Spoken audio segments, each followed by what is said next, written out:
Hey, Doooovid here with Jennifer, Church of Entropy. Welcome to Thursday night debate prep. So I got my big debate tomorrow night with Ben Watkins on Arjun's channel in New Zealand, Theology Unleashed. That I found, him Siddharth, that I have on my channel. My buddy from University of Michigan, defended the Vedas and Krishna on modern day debate, and he teamed up with Arjun from New Zealand, and I reached out to Arjun and we started talking, and he came on Week in Review, if anyone saw that, and so he likes debating and these various topics, so we're working together, and tomorrow will be the first night where he will be moderating a debate between me and Ben Watkins, who I guess is a pretty experienced debater, well educated, well thought out, and so I thought I'd go over some of the arguments that I planned on using. Maybe Jennifer could help me out with that, so we'll put on a good show and try to structure some of the thought, and maybe even try to create a regular Thursday night debate segment. We've been doing Week in Review for quite a while, and we talked about trading a regular debate, but it's tough, and streaming's a lot of work. But we could also actually go into the arguments themselves and actually draw out diagrams of the arguments. Maybe go into that a little deeper on the debate show, because the Week in Review is really meant to be what did you do during the week, whereas this could be more of a deep dive, because I know at some point I wanted to derive a proof of why imaginary numbers are useful. And I thought, that might be something we could do on a show like this, where it's just going through the arguments themselves in super great detail. Yep. So also, Jennifer was scheduled, it was supposed to be tomorrow night, but it might be postponed, a debate on modern day debates. And I put the link to that in the description here. And I guess you said that's been postponed. It still, says live in 24 hours, but Jennifer, looks like the debate between the pagan and atheist, a Christian and a pantheist, which we were going to prep for also for her presentation, and we still plan on doing that. But is that postponed, or you don't know? As far as I know now, it's on the 28th, because there's 3 other people on the panel, so I guess there was a bit of a scheduling conflict. So we will see tentatively the 28th, but we'll have to wait and see. Okay, so we also plan on prepping for kind of her presentation if it was an inter-religious panel debate, and pantheism. So why did you choose pantheism as opposed to Hinduism or a different term? Is that what you consider yourself, a pantheist, or was it just for the sake of the debate? Well, it was a series of emails. I probably sent 20 emails back and forth with the host of that show. His name's James Coons. And I first wanted to go on to debate T-Jump. I don't know if you know the guy. He's the big-brained atheist type. He's very, basically hyper-rational guy. He's basically their house debater. Yeah. I guess a professional debater. And actually, he's friends with Arjun. He's been on Arjun's channel quite a few times. And when Arjun and Siddharth debated the first time, it was against T-Jump, and T-Jump debated against the validity or Krishna, the existence of Krishna. I basically wanted to debate him on that. I wanted to try to convince him that God was real. That was my idea for a debate, because I know we originally approached him to ask if we could debate each other, and they didn't want to go for that. So I thought if I challenged an existing debater, it would be easier, and then eventually I could sort of shoehorn in the Doooovid. But it evolved as a bunch of conversational steps where he's like, well, what God are you wanting to defend? And I said, well, the pantheist God. And I think he just interpreted that to mean that I was a pantheist. I never actually said those words, but because eventually he just offered me, he's like, well, would you like to do a religious debate to defend your religion, which he inferred to be pantheism? And I said, well, whatever, what's in a name, right? So it wasn't so much my choice as a series of circumstances that sort of dominoed into that. I don't really like using the term Hinduism because it is kind of like, it's like paganism. It's a term that was invented by people who were, colonizing those people who didn't think too much of them and who basically wanted to dismiss all of their different understandings of theology as one thing. So I wouldn't defend Hinduism any more than I would defend paganism, just because it's like a slander. They're both slander terms in my view.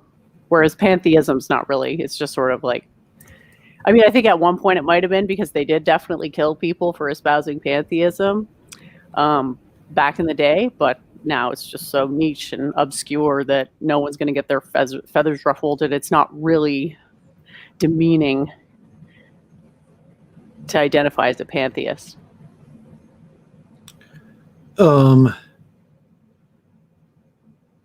Yeah, I mean, pantheist, I guess, might be technically the proper theological term, and well, the proper term is that I would have to go into a long explanation as to why the idea doesn't translate, because religion, the term religion, is an Occidental term.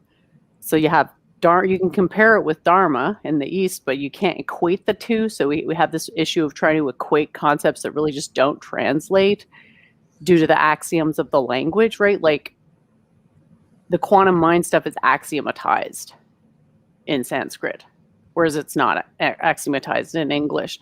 So to think that it's possible to really translate is, so it's like, what word am I going to use? It's like, well, what's your religion? It's like, well, it's Church of Entropy. It's like, well, what does that mean? It's like, how much time you got? So it's like, I'm a monotheist. I mean, panpsychism, as far as I'm concerned, is true. I suggest people pursue pantheism, which is to identify the universe as God. But I also accept that there's a lot of knowledge that is forthcoming from subjectivized understanding of God, aka personal gods. But how do you summarize that in one word, right? Like orthodox. I'm orthodox. I told what's his name that it was technically like Shivite, Shiva worship, because he's like the guru kind of thing. Yeah, and we've discussed this on Week in Review many times, and what does it mean to Hindu, or the theology of it, and it's a little bit complicated, and you could look at it a bunch of ways, and we talk about group strategy in terms of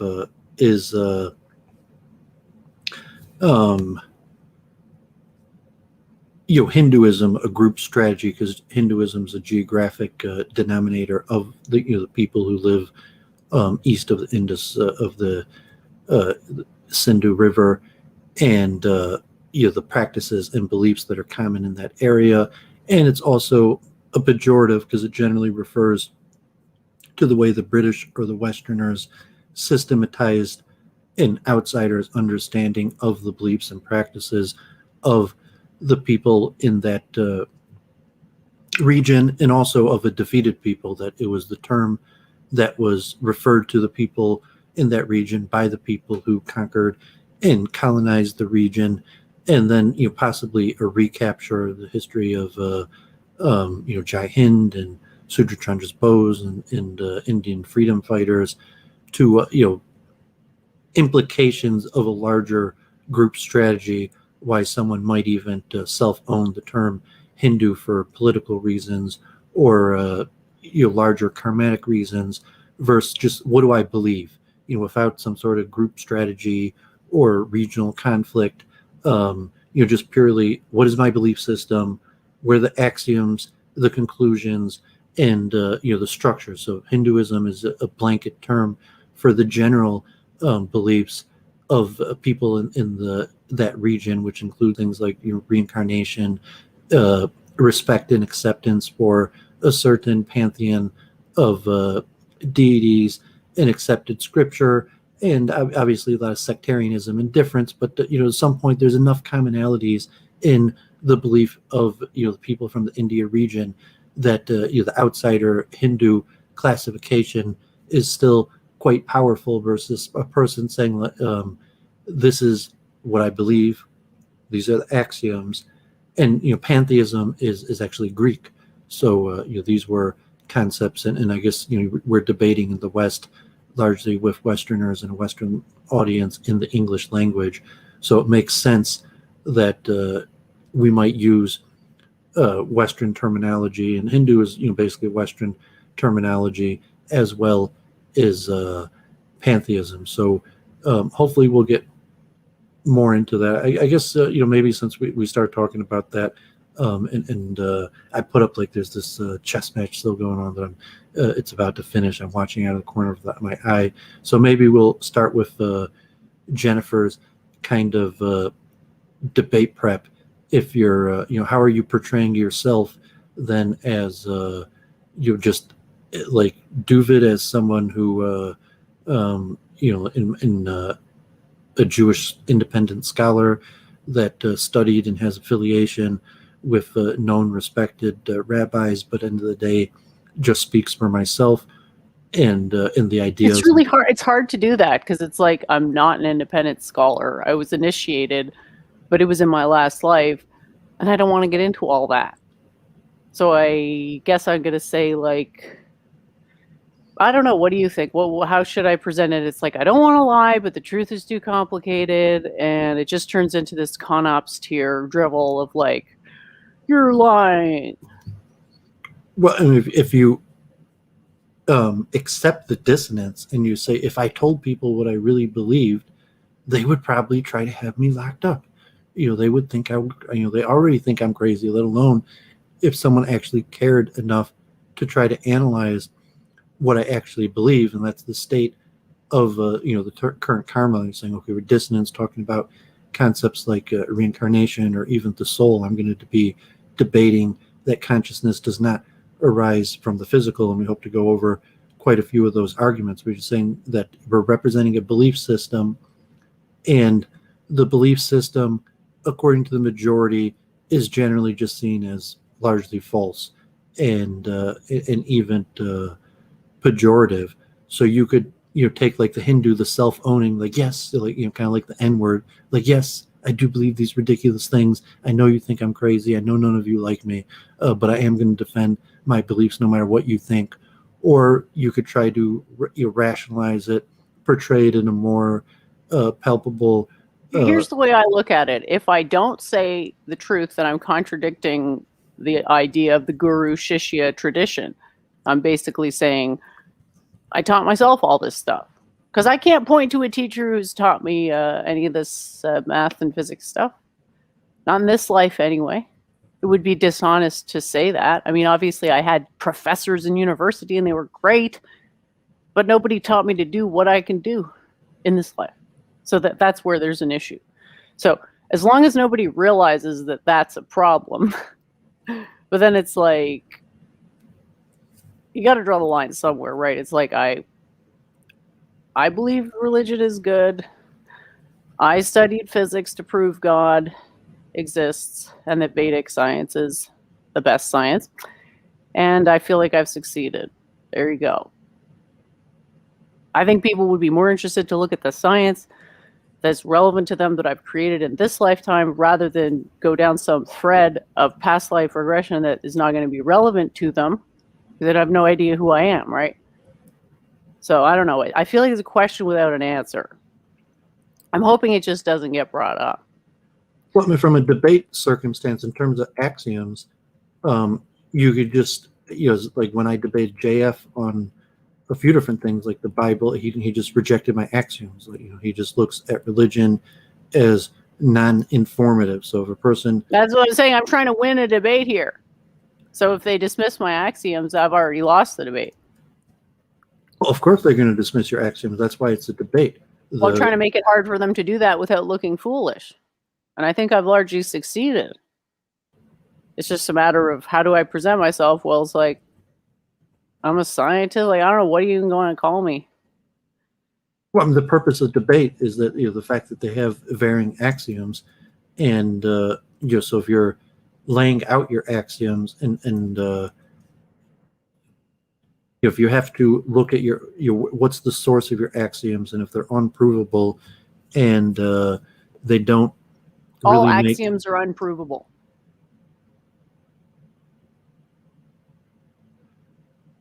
That's the definition of an axiom, is something unprovable. You can substantiate an axiom, but you can't prove it, because the axioms are the things that allow you to prove things. Yeah, so if your system axiomatically holds the things like reincarnation and your authority is coming from the origin of your soul or some argument like that, and like your competition, so to say, just I reject that axiom. Like I mean, you'll have your 10 minutes, so to say, like presumably if it's a formal debate, you're going to have a full 10-minute block to give your opening and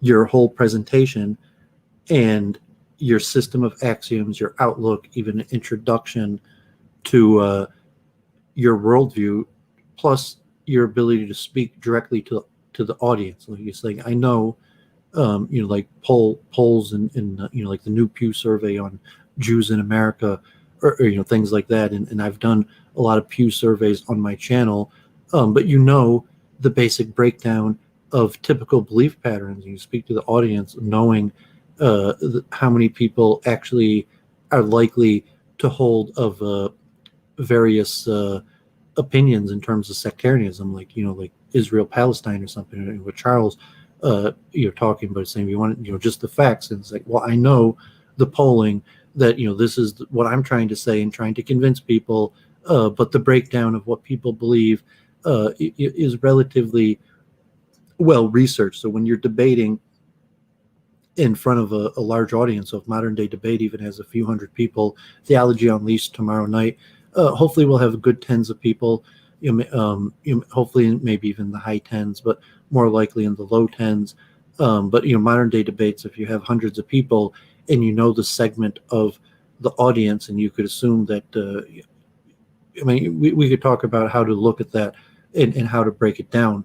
But talking to I wasn't people, planning on talking about myself very much. I was just planning on going straight into the arguments and trying to simultaneously defeat all the viewpoints of my opponents, and then finally come back in with my position being true, whether or not you believe in God, because that's actually not relevant. well, and presumably it'll be a formal debate where first you're just going to present. I don't know how they structure, if they talked about it, but presumably your opening is going to be presenting your system. I got 5 minutes.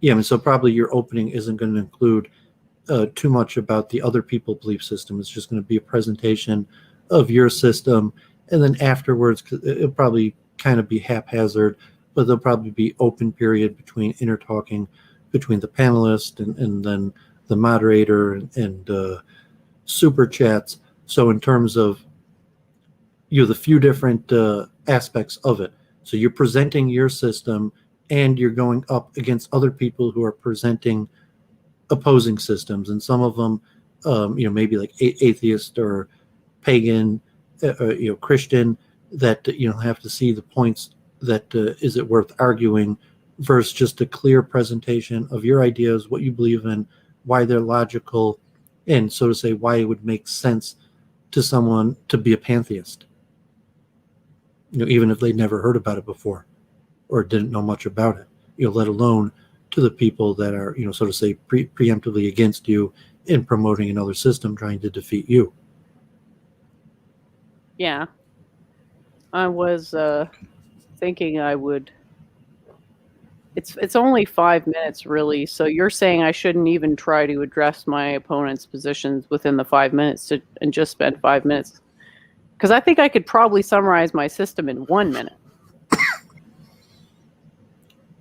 Well, I'm saying you're speaking to people, so the point is the message that you're getting across the audience. So you're speaking to a few hundred people at a time, and you're saying, like, it's not like you're in front of a court and you just want to submit it for the record for some sort of bureaucratic process, like, oh, I submitted my evidence. I mean, that you're publicly speaking in front of a large crowd, and the goal is to inform and convince people, and you should read it out, like have a feel for the level of your audience, and presumably modern day debates is going to be pretty limited level knowledge. So most of the people watching probably know very little about pantheism and have a skeptical view towards it, and might look at you as like, oh, you're the flat earth debater for tonight. So saying that's what you're up against, how you're gonna deal with that and present it, and then you just say like, oh, you're gonna make people want to be pantheists because you beat down, God forbid, the other panelists. And it could be a little bit like you're saying, oh, like the pantheists people want to be on the winning making more side, sense. don't they? If they see how easy it is for me to defeat my opponent's positions, that would make them want to join my system, wouldn't it? If they were worth joining it. Because it's got to be quality control. It's like, I don't want everybody to turn around and start saying they espouse the same religion as me, because it's like, you got to meet a pretty high standard before you can start using that title and have it actually mean anything. We need a protocol of success of judging and say like, yeah. No, I mean, you're coming I measure in. success based on how much my ideas are getting talked about generally, just in general. So I mean, you're on all sorts of media. You're on a Christian channel where probably a good proportion of the audience is pro-Christian and generally Western, and as you saw from Arjun and Siddharth on the channel, like their knowledge of so to say Hinduism, Vedas, is extremely limited, small, and so if you take it like, I don't know, like I'm an educated person, I know my Greeks. So you assume your average Westerner doesn't know their Greeks. They might not even know what pantheism means, although like Spinoza and the Western thinkers, if you're going to try to frame it, but if you're just looking at a pure chunking exercise of spreading your teachings, and you could only work with the chunks that already exist, right. Yeah. or if you're saying you're trying to create chunks that didn't exist in the first place, that you're informing people of new ideas.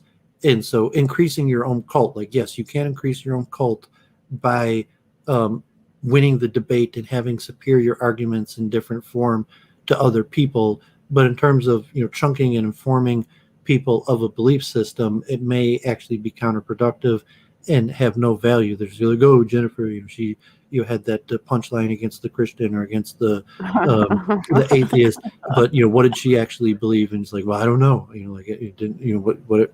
And so you got to be careful about that, and you have a plan of action. Like you're just trying to increase your own reputation in your skill of debate, or you're trying to get over certain ideas that people and how you present it. I'd like to teach people, so the way I feel is the sooner I can turn it into a thing of me teaching, the better, and just hoping it doesn't get bogged down in some minutia that is largely irrelevant. And so I don't know, I'm a little bit optimistic because these people are like, they're not Claire, right? Like Claire's just going to go right for the jugular right away. These people don't know anything about me, so I think the chances of it going well are higher than it going poorly. Well, yeah, I mean, I assume that it's like it should be a good experience, and even if for however you perform, as long as you perform reasonably, it should be good for your streaming. Prestige. Well, I mean, if you're performing in front of a larger crowd, that will be indicative of like a larger chunk and imprint of an event, like that. People, that is a critical moment, and how you perform will be a bigger imprint or chunk on people's memory. Your performance in that particular event, and you might get thousands of views, or might be watched in perpetuity for a period of time, and you might do a lot of streams, or maybe you become a regular in modern day debate or other circuits, or like I'm even I have my poll up here about is the Thursday night debate prep a good idea, and even like debate prep, that I said like prep is more important probably than the actual debate. A good debate is majority prep, that kind of like chess, you got to prepare countless lines, but and the game comes, you're only going to end up playing one line. And so the debate, you really have to prepare countless arguments, even though at the end of the day, the debate could take any direction, and the majority of the prep is not going to be used. But that's what makes the good debate, is the person did the overabundance of prep, even though it wasn't used. And that's the same for any form of public speaking, entertainment, expertise of any form, that the person has to have a tremendous amount of preparation and knowledge, even though in the given situation, a small fraction of that will be demonstrated. Yeah, so I think I'm just going to look at it as an infomercial, because 5 minutes is not really long enough to go into anything of any substance, but it is long enough to sort of rapid fire some tidbits of information. Tinklethink is asking, what is chunking? So did you want to field that one?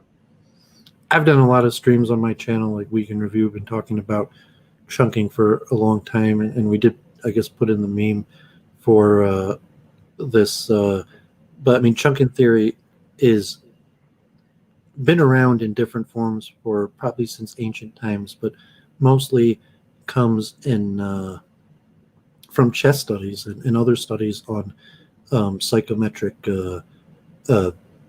data about the human mind and performance. And the Chase and Simon paper that I read on my channel in 1971 about chess memory and the concept of what's the difference between a chess master and a weaker chess player, and the concept of the mind was large amounts of chunks. And I guess the chunking theory comes based on the concept of short-term memory, which was verified many times that generally a person could only operate in their mind with 7 plus or minus 2 objects. Although studies, discrete memory units. Although studies later showed that you could chunk those short-term memory together, or that worked in a more complicated way. So you could have 7 items in your head, but the items in your head at one time could be a large chunk that contains quite a bit of information. In my speed reading, I also went over, like, a chunk is a piece of information. So if it's like a letter, like I taught in my speed reading, like Doooovid, if you process it Doovid, Doovid, versus Doovid, it's just one chunk. So you don't have to waste all your short-term memory chunking. You only have to on Doovid could just be one chunk, or even a sentence, like Thursday night debate prep with Doovid could be one chunk. And so from cognitive theory, chunking theory is the main theory of how minor details form larger, higher order processings, from anything like sense perception to thought. And like, I'm going to be debating that thought does not arise from the brain, but chunking is. You're going to be asserting a negative as your position. Dun. I'm screen sharing something to attempt to describe what chunking is, because it's a very fundamental thing. It's extremely important. It's meant to be integrated into the thought process, and the real technical importance of this cannot be overstated. Okay, so I've got an example here of a type of chunking. So what have I chunked up here? The hierarchy of the subjectivity, right? So if we have a look at that cone, which got personality, memories, and thoughts, and the hierarchical chunking. So how many chunks are there? 5, right? So 5 out of 1. Now, chunking is super general. So this is why it doesn't just apply to that. It applies to all sorts of things. So a generalized approach. Let me just see here if I can. Okay, I got a good one here. Just have to load it up. All right. The eye and how the eye senses information. But I mean, just in terms of pure. Are you thinking about this one? Because this one's actually called Chunker, and I made this one after one of our conversations to try to explain to people the basic biological mechanism of energetic association that's energetic saturation associated with memory identification. Yeah, I think it was one that Aiken helped you out with. But I mean, the point, like chunking for psychometric data like thought and thinking about complex things like chess, as opposed to the most basic chunking in terms of sense perception like vision, and trying to understand the 3D environment that we're part of. So to say, if you like see chess would have there, how many squares are there? 8? I mean, there's 64 squares, 8 by 8. 8 by 8. So it would be 8 times 2 chunks, or 8 to the power of 2. I don't know how you want to word it exactly, but there's 8 over 8 different chunks. But there's one board, and then there's many, many, many gazillions of different combinations. But your fundamental chunker is between the different player types. So there's pawns, and then there's, rooks and castles and whatever else, right? So that's your basic chunker. So I don't know how many different types of players there are in chess. Sorry, I've really hardly ever played. There's how many are there, Doooovid? King, queen. Yeah, I mean, the point is that each side has 16 pieces, and the mind is overworked. You can't think about. No, it doesn't have 16 disjoint pieces. It has less than 16. They have to be distinct, right? Because microstates are distinct. Like pawns are indistinguishable. Well, I mean, sorry, not to get caught up on a technicality there or anything. There's 6 different piece types.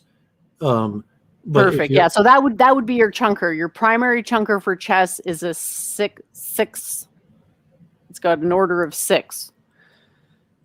Well, and then you chunk again into the board. When you chunk into the board, that's 8 over 2 dimensions. Yeah, so Jennifer's saying her own chunking theory, but that's not the famous chess studies that chunking theories based on. And I'm trying to make it simple by using an example of pure perception. So just looking around the space, and use books as an example, but just trying to see the 3-dimensional space, and you're putting together like points, and like 2 points make a line, or a few points making a curve, and objects like names. And I'm going to talk about Plato's forms as an argument for the spiritual realm, but that every combination of groups of information is a chunk, and in order to work with large bits of information, so not even talking about cognitive processes, but just like vision, where there's millions of light rays, not millions, a much higher number of light rays that are hitting a limited number of receptors on the eye, if that's hundreds of thousands, or you have to look up the numbers, and that's perceived into discrete objects that are understandable, and all of those are a chunk. So if it's here, this this cup with coffee in it is those are chunk. The concept of a cup as an object, a singular object, or coffee as a singular object, as opposed to the units that's made up in it. And so the theories of consciousness, chunking is very popular because it most corresponds with psychometric understandings. It corresponds similar with the computer data, and it's fitting to neurology and what we understand about the brains and how the brain works, that it would appear that neurons could wire a certain way, chunk in a certain way. So if the important thing is that the whole is divided up into chunks, which are then identified. You're looking at it, you're starting at as the chunk is a whole. The whole. You're looking at the whole, and then you're dividing it into chunks. No, I was saying a chunk, it's the opposite. A chunk is pieces put together. Is that chunk? You don't divide things into chunks. You combine smaller things into chunks. And so the perception, so if you're just looking at visual perception, where all the sense data is coming, and I need to chunk combinations of perception into an object. where I have a discrete. Okay, well, it sounds like we're just understanding it differently. I'm just going by like what Plato did, and I assume that that's what people want to know. But this No, newer I've version, told you this many times. Like I'm talking about one of the most well-developed psychometric doesn't sound very theories. well developed to me.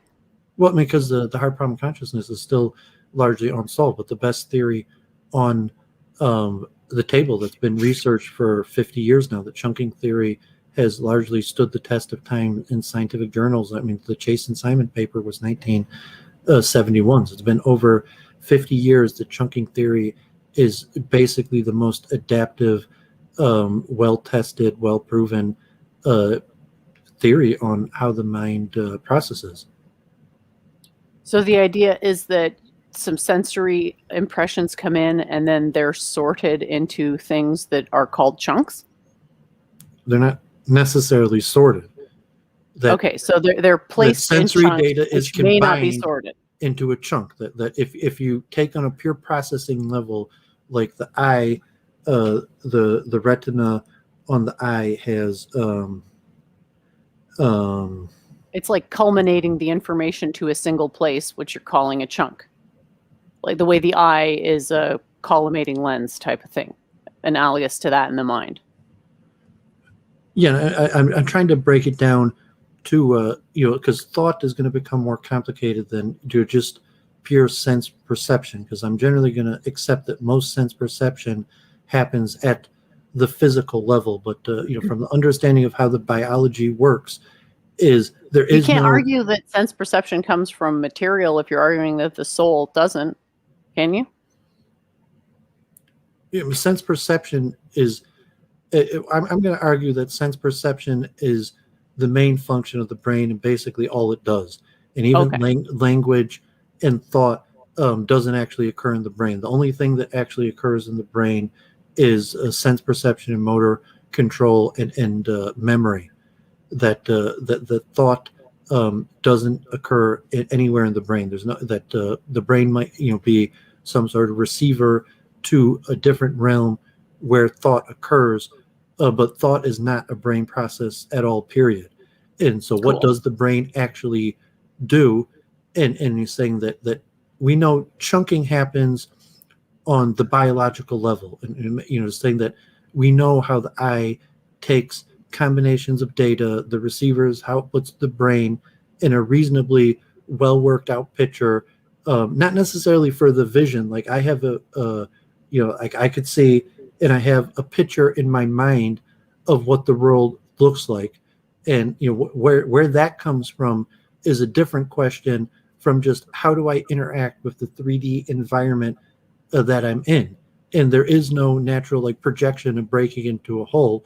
Is the biology is sense perception takes in countless trillions of information points. That's just like any light source, any sound just comes into the ear or eye, and then it's processed, and it's processed through a method of chunking. That I say that like if I hold up this book, that this book is when it hits my eye is maybe there's millions of beams of light. They're going from the book to my eye, but my eye processes this book largely as one discrete unit, and that is called a chunk. So all of the combinations, any combination of taking multiple points of sense perception and combining them to a larger meta level, it's called a chunk.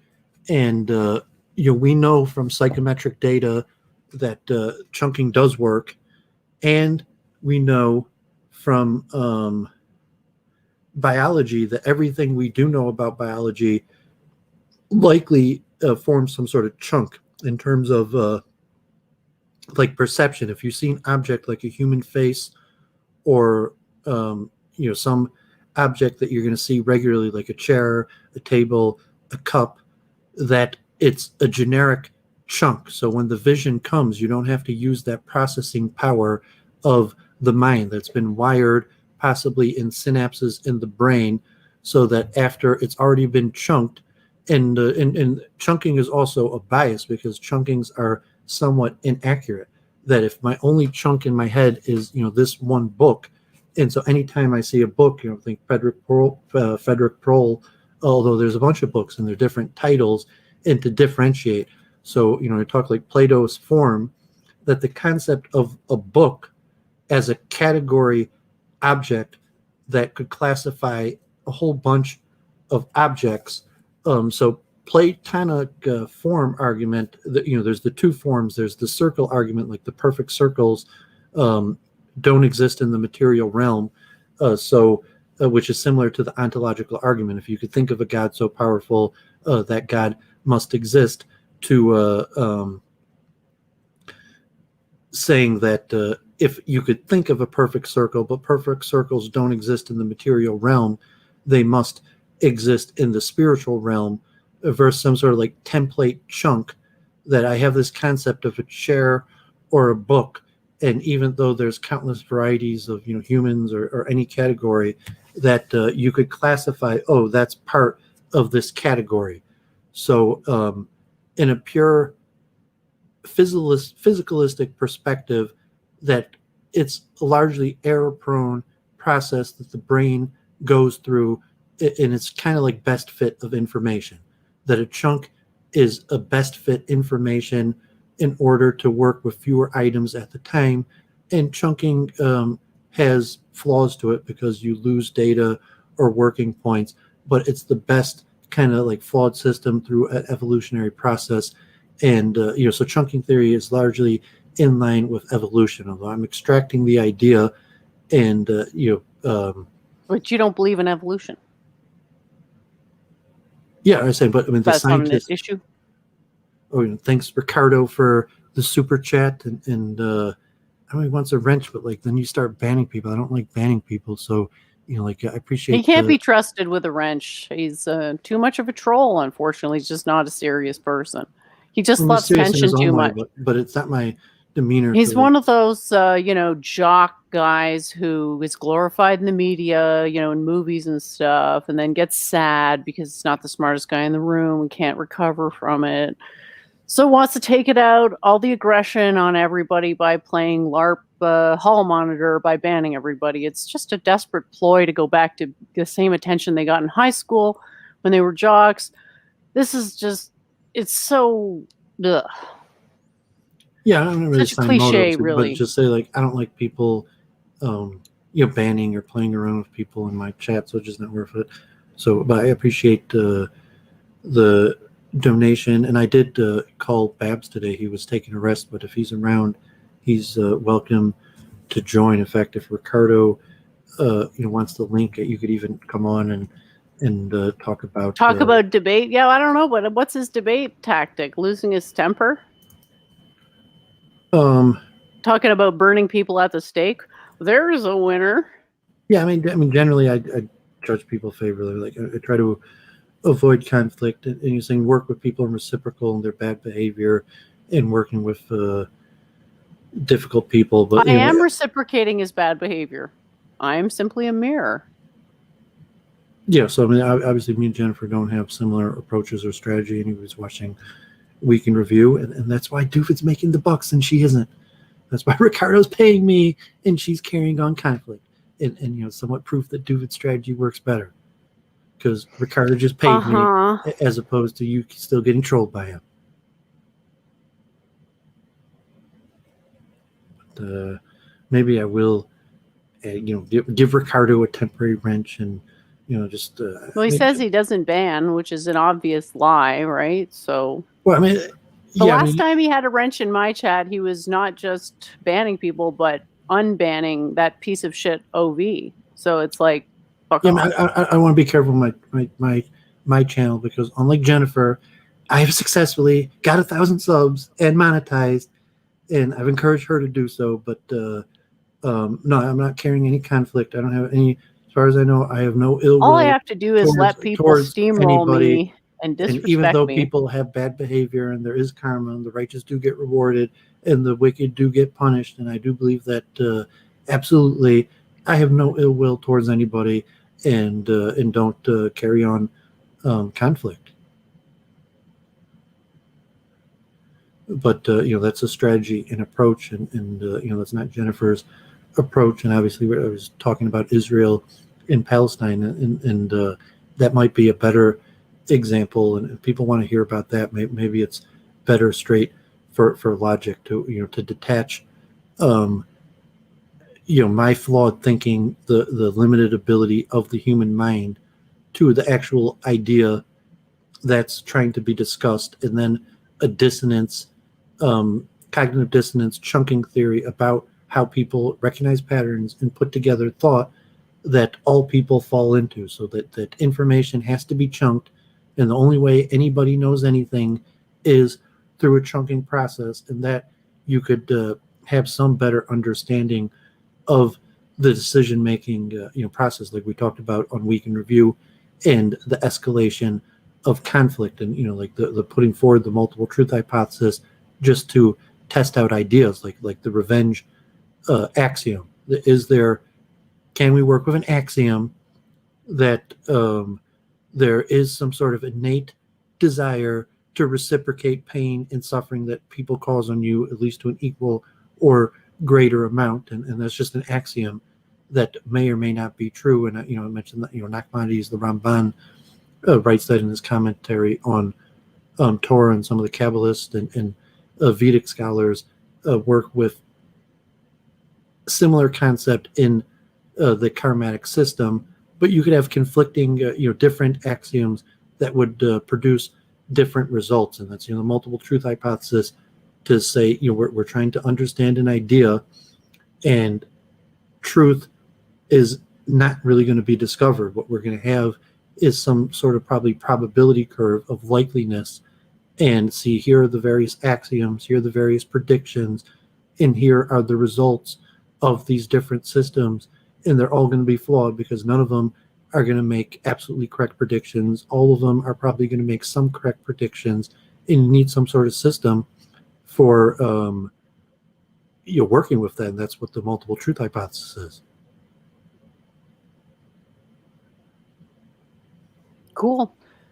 So yeah, do you want to go into your sort of structuring your debate, because it is coming up sooner? Let's talk. Just to pure logic, and we got a little people in Ricardo here. Let's talk about Israel, Palestine, Gaza, and what I was trying to get over to Charles about moralizing and saying, is one of the sides right or wrong? And I was saying, let's analyze the situation with an assumption there is no such thing as right or wrong, or we're not even going to consider our ability to determine who's right and wrong. There's two opposing parties. There's conflict. There may be a concept of right and wrong, and one side righteous and one side wicked. But that's an axiom that does not necessarily have to be proposed, because you could be a nihilist and say there is no such thing as right and wrong. There might be a victory, there could be a fight, and a winner and a loser. But to assign a right and wrong, or moral or just, really is a spiritual classification, and it makes it difficult. Relatively, like what's happening in Israel, it's pretty simple. Like, it doesn't take a genius to figure, to understand largely who are the various parties involved in the conflict and what are they in conflict about. What is more confusing is if you're going to try to assign who's right and who's wrong. And so for a debate purpose, usually the purpose of the debate is to just for one person say, this is what I think is right and wrong, and to convince the other people over to the side.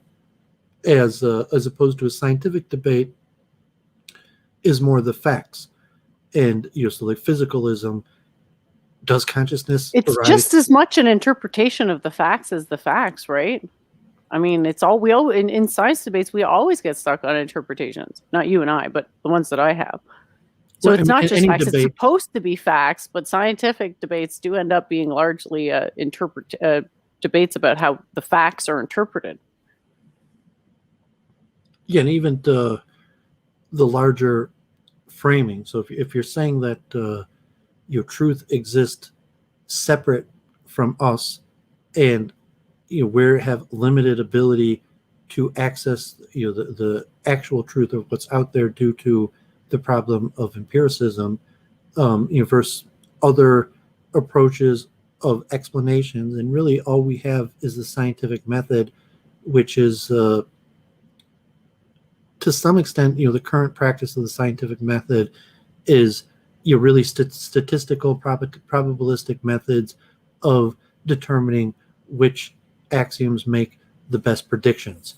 And so almost all science right now comes down to uncertainty and statistical methods that do the best with the uncertainty and producing a result. So if you say, okay, here's a formula, and there might be some empirical problems with what is math or the deeper questions of philosophy, but that we produce results that are largely correct. And even something like calculus, where what is the system of calculus, like a solution to the problem, versus using a statistical method to estimate the solution, because we don't have a straightforward way to solve it. So it's really that's what science is. And people that aren't scientists, haven't worked in science, haven't studied science, might think that it's something more to it. And even like Lex Friedman, like mathematics. I didn't watch the Sam Harris yet, but he talked like, what is mathematics? Is mathematics truth? And even the Platonic forms. Does mathematics come from the spiritual realm? Does mathematics exist in the material realm, or is mathematics some sort of spiritual form that is perfect in nature? And these are ancient debates and epistemological, and hopefully I'll go over some of these with Ben Watkins. So I want to take the two levels where I'm going to be pushing back on physicalism, period. That to say, if there's just a physical realm, we basically got nothing. We don't even have ideas. We don't even have thought. Maybe we're some sort of animals that are predeterministically controlled by deterministic physical processes, or various and saying all the things that we feel and express in our thought are actually products of the spiritual realm. And so I'm going to argue that philosophically, largely from the ancients, Plato and Anselm, from the best of my knowledge. And then I'm also going to argue the brain level, neurology and biology, in the best of our knowledge, that scientifically, science should conclude that thought and consciousness does not rise from the brain. So I'm saying one thing that people are completely off, in the sense that a good scientist should conclude that consciousness does not arise from the brain, and it's a fruitless search to keep on trying to solve the hard problem of consciousness from physical processes of the brain. And we're better off just looking at dualistic, or even the brain neurons as a receiver, than just to keep on hoping that somehow science is going to figure out how thought and consciousness arises from the structure of our brain. Okay, so what do you think is the single best argument against consciousness arising from the brain? That if you just look at the anatomy, and let me actually try to get a screen, because share I don't disagree with you. I just think it's a difficult position to establish.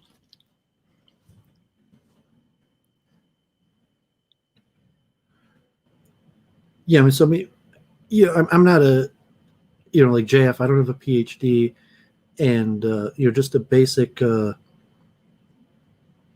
look at the brain and what we know about the brain. And here, we have the basic functions colorized. The visual area, association area, which includes social, short-term memory, motor function, Broca's area, which is the muscles for speech, auditory, emotional, sensory, olfactory, more sensory from the muscle and skin, soma sensory, Wernicke's area, where it's believed, which is 11, the small section 11 is believed to have something to do with spoken language and comprehension, like possibly thought. 13, the frontal lobe, is possibly where they think that thought arises from.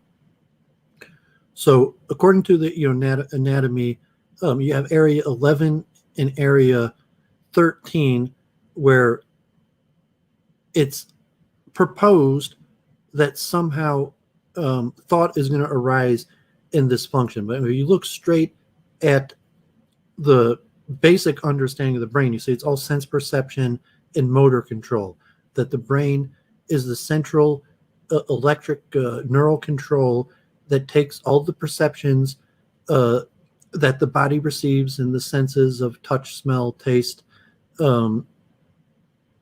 hearing, seeing, and processes in the brain. And the brain also processes a singular control of the body, where of one single place, all control of the body through the spinal and electric signals, for people who've studied anatomy, is centralized.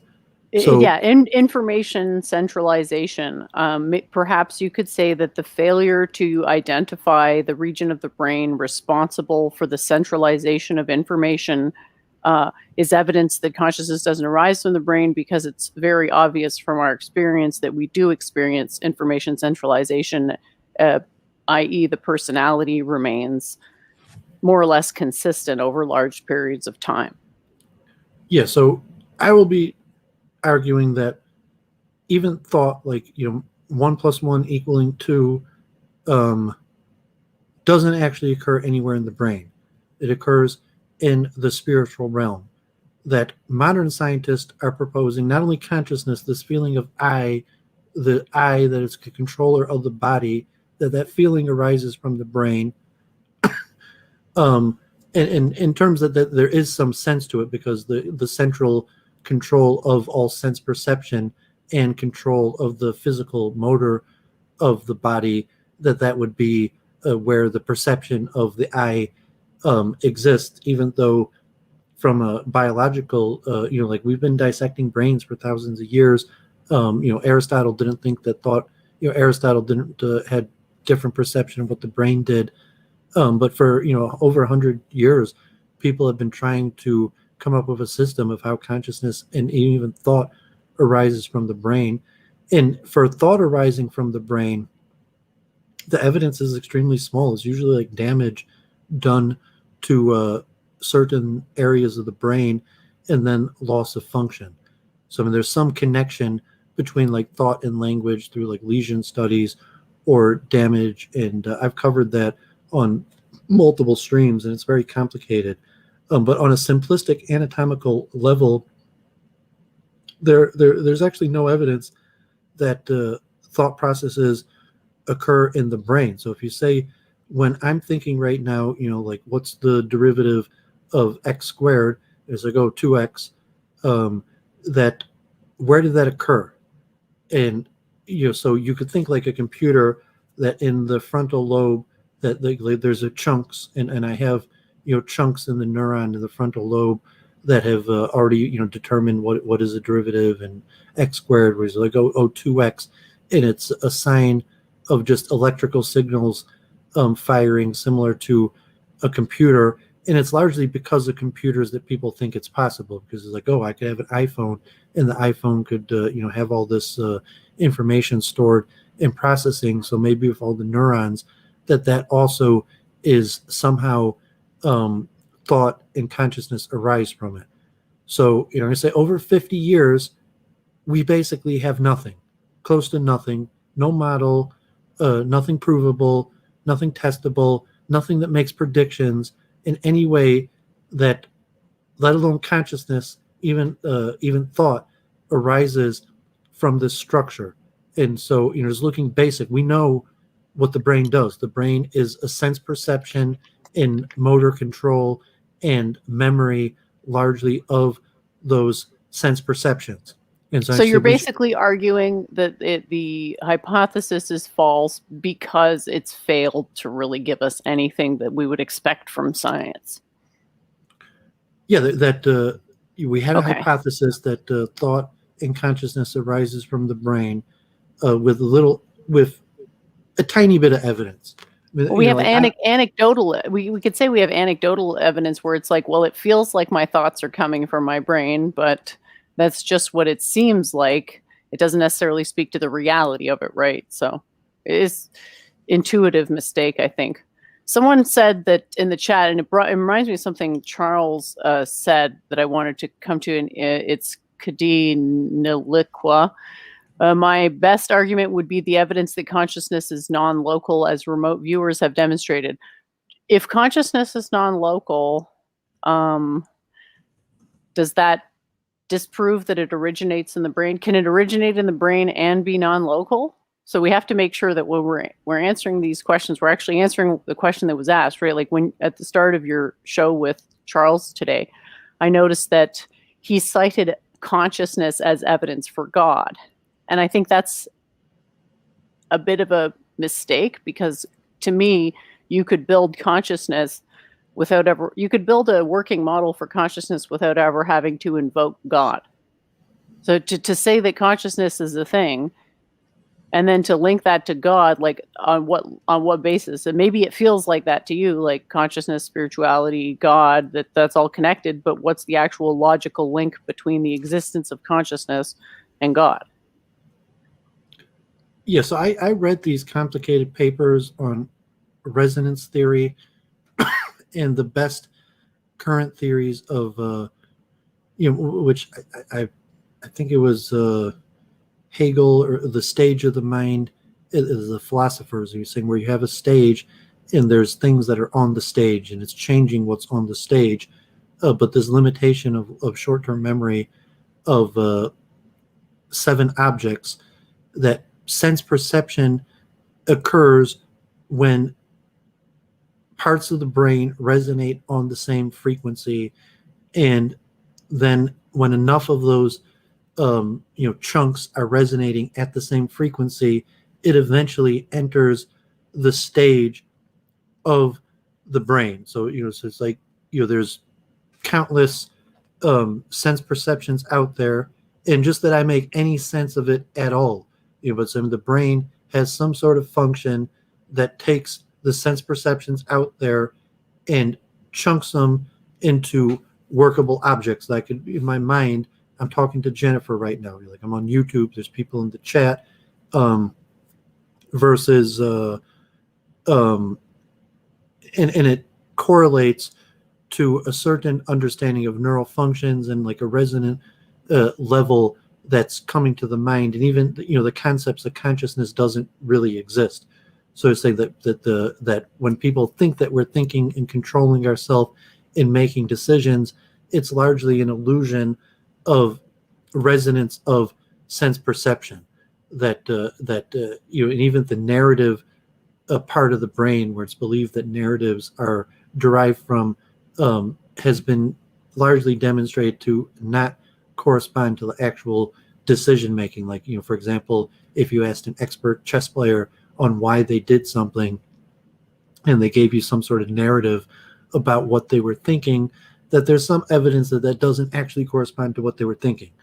That the chunks that control, routine action comes from a different part of the brain than the narrative comes. And it's like, Sam Harris, free will doesn't exist, consciousness doesn't exist. There's just things resonating, my sense perceptions on a certain level, and that comes to the stage of the mind. And that's basically the best theory on the market of even a possibility of how consciousness arises. And then, Negating the principle is the best argument anyone can come up with, because it just shifts to, okay, well, if consciousness isn't real, then what is creating the illusion of consciousness? And you're right back to the same question with the hard problem, because there's obviously something being created, even if it's a simulation. It was like Chomsky in his originally Universal Grammar or Mentalese. that now, they call higher level functioning, the parietal lobe or the frontal lobe, where there's some ability of the brain to make thought, so that you have these sense perceptions that resonate, and then it enters the stage of the mind or consciousness, and then the brain has some sort of center like a computer that is capable of higher order thoughts. But it doesn't. That's the whole argument I'm suggesting that you make, is that they haven't found this center, and therefore the center is not in the brain. Yeah, so I'm arguing that this higher order thought in the brain is really fantastical. It's not true scientifically, even to assume that there's some part of the brain that does higher level thinking is probably unscientific, and all of the evidence is largely anecdotal.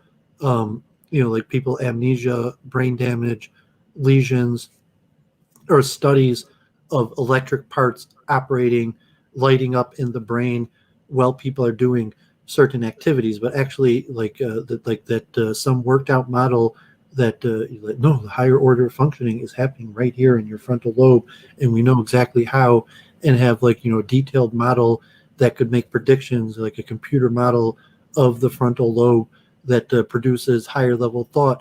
We're not anywhere close, and the evidence shows that it's not going to happen. I mean, saying that the reason why 50 years later, with all these models and everything that we have, that there is no model for how the frontal lobe produces higher level thought is because it simply doesn't exist. It's the inhibitor. The frontal lobe is the inhibitor. So it gets the information from the other lobes and inhibits their influence on the actual consciousness in order to, we all know the reason why we would want to inhibit our animalistic urges. Well, even will. That I noticed before you said antidotal, but it's anecdotal. The correct word is anecdotal. Thank you. Thought you'd want to know. Yeah. So yeah, it's good to be precise. And I don't know if you noticed Margarita. Is that the girl that you did an interview with? I think she's in the chat. Oh yeah. In fact, Margarita, she's actually a neuroscientist. So I will put the link in the chat if Margarita wants to come on the show. I did watch you on Look Forward. We spoke about you. Claire made that, fake, fake drama. But that, that's what people do. Yeah, Margarita, I enjoyed your. Jennifer fake drama, eh? Well, it's all fake if consciousness is an illusion, right?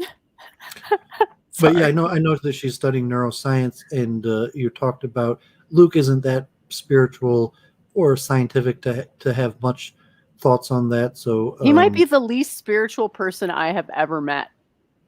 I love the guy, but he might be the least spiritual person I have ever seen. What do you think? Yeah, it's kind of a worthless, claim. Are you saying that of all the people you've met, and it's like, no, I rank people. I chunk people out. I chunk people out in a chunking thing, and I judge based on, and I have them ranked. I know who's the best speller, like top 5 best spellers that I know, and most spiritual. Spiritual is not a good or bad thing. I'd say it's neutral, because it can go off the rails sometimes. So it's you need a balance, but he's really on one end of that spectrum. He doesn't seem to get much out of the things that I get out of religion, is what I'm trying to say.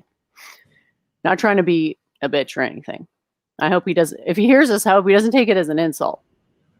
Yeah, however he defines it. Saying he's spiritual, and certainly, obviously, he's Orthodox Jew, and he obeys, what we call chukim, irrational laws for obedience, and I think he prays every day and studies religious texts. So, as opposed to the atheism that's rampart, and also just that Luke's a communal person. I'd say he's probably reasonably spiritual in his own way, but I think he wants to be. But he's not there yet. I think that's why he joined Judaism, is he wants to be spiritual, and he's working towards becoming it, but he isn't quite there yet. And every time I talk to him, it's we can't click, and I guess that's why we don't have the same reverence for spirituality. We don't Oh have the God, same. Theology Unleashed is in the chat. It's like everybody's in the chat. I forgot who that Margarita girl is, but I totally remember. She was the nice trad, quote unquote, Hindu girl that we talked about being on Luke's. She's the one, right? That's her, right? Yeah, I'm pretty sure. And I guess she said she might join like. Yeah, she said 15 minutes. Isn't that awesome? I'm so happy. Oh yeah, no, we're not inviting Claire. No, unless Doovid wants to, but I don't think she has anything to add. Yeah, no, I mean, I say Jennifer's approach is completely different. So saying like Doovid has no ill will or ill feeling or blacklist of anybody. So like, no, I would invite Claire. I mean, I'm not just like hopping people on for not because I can't stand her, but because she doesn't know anything about consciousness, and that's what we're talking about. That's why. Well, I'm trying to produce good programming. You mentioned like Jennifer, when she is on Modern Day Debates, having like a post stream, and we're talking about growing a channel, or kind of like being your own doorman, your own promoter in the certain masonry or call it bureaucracy of creating a network. That me and Jennifer have different approaches, and that's fine. We still work together, but I respect your approach because it works for you. You ultimately you got to do what works for you. You got to be able to face yourself in the mirror at night and not be filled with dread, right? I mean, I'm just telling you that it does work for me. What I do does work for me. Maybe I can get better, but I do have standards, so I'm not gonna go by. I don't want to do anything that feels like going back on my vow. I don't need you to bring any of your conflict to my channel. Like, no, in terms of even your negative opinions of other people, to me, like to some, if it's a practical of experience and a decision, but like no, I mean generally, I'm not. Your negative opinions of other people are no value to me. No problem. But in terms of how people perceive the world, like multiple truth hypothesis, that's an axiomatic way of how I interact and perceive information in the world, as opposed to varying axiomatic systems. And actually, if Margarita does join, and actually does have some up-to-date knowledge on neurology, because I'm not, I was pre-med. I took anatomy and I took neuropsychology, and I've read a bunch of books, but I don't have a higher level training in the field. And I'll mention that consciousness studies talked about this many times in the past, like Dr. Hamerov, in academia is a subfield of anesthesiology that medically doctors know the truth. Doctors know that consciousness in terms of thought arising from the brain is more a hypothetical field, an idea of how we predict and think that we're going to understand this issue over time. But the current doctors that have to heal sick bodies, consciousness is exclusively part of the field of anesthesiology, and the medical levels of consciousness purely refer to what is known and what I mentioned about sense perception and motor control, that when you put a person under anesthesia and they, so to say, lose consciousness, and then you could operate on them, you could cut them open, you could drill their teeth and they don't even feel it, because they're not conscious. That's the medical definition of consciousness, and that's why Stuart Hamerov is an anesthesiologist. But why does that mean that consciousness doesn't arise in the brain? Well, it does. That the medical definition of consciousness is a brain function, and it's similar to sleep. Okay. And it's saying that, like, consciousness, meaning that when you cut the guy, he doesn't twitch because he's unconscious, because the connection between his processing center that normally would control motor control has been turned off through drugs.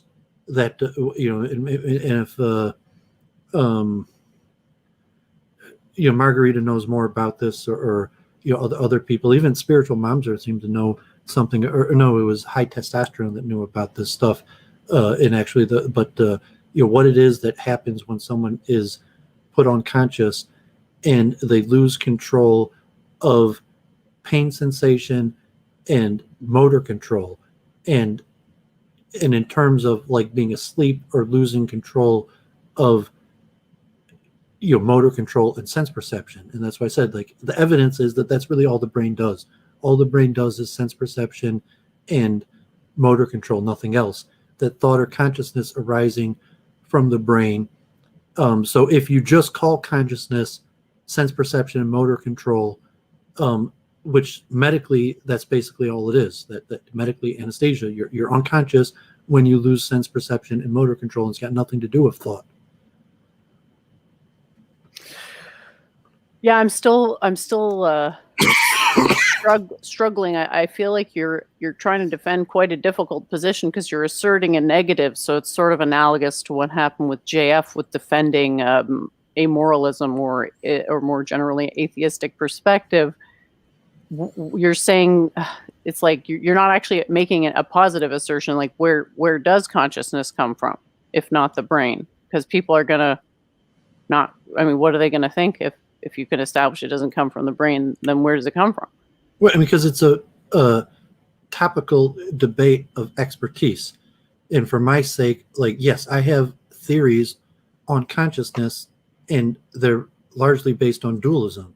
And like, as a scholar or multiple truth hypothesis, I could talk about various, the latest theories and quantum mind and interface. I'm not suggesting you do that. I'm just suggesting you present like some kind of a model, because I've heard you explain it as dualism. It's not a debate. It's a pure debate on, can consciousness arise from the physical? And so in terms of my belief system, and whether consciousness exists at all, or whether consciousness derives from a spiritual realm, is irrelevant to the subject debate. And if Arjun has a chance to pop on. Oh, okay. I apologize. I misunderstood. You're just going through like more of a general study. You're not defending your own position. Well, I mean, like hopefully there'll be more debates. I mean, the purpose of this debate is topical, where it's even in the description. I mean, Arjun chose the title, but is the existence of consciousness consistent with physicalism? And I mean, Jennifer's making an important point, because there's two different aspects going on here. And what is consciousness? Does consciousness exist? Versus where does consciousness come from? So I'm making the point, consciousness does not come from the physical. So my own belief that there is such a thing as consciousness and it comes from the spiritual realm is not going to be a matter of the debate. And so from that perspective, if maybe like Sam Harris and certain schools of neurology, you say that consciousness doesn't exist, period. That not only the science is clear, consciousness and higher level thought doesn't exist in the brain, and it's an illusion because it doesn't exist, period. So you could believe that, and from that perspective, I could still win the debate, because I'm just trying to demonstrate that consciousness cannot arise from the physical, and it's too complicated to give a positive that consciousness is a phenomenon and factually derives from a spiritual realm, and then I'm going to factually give you an explanation, like Kabbalah or something, that is a working system of the interplay of the spiritual and physical realm. So just for the purpose of the debate, it's not like Jennifer's debate, with pantheism, where there's different worldviews. I'm not arguing in favor of my worldview. I'm just exclusively arguing tomorrow night that consciousness doesn't arise from the physical, and from a pure logical perspective, that anybody looking at the issue should accept that what we perceive as consciousness or thought isn't coming from the brain.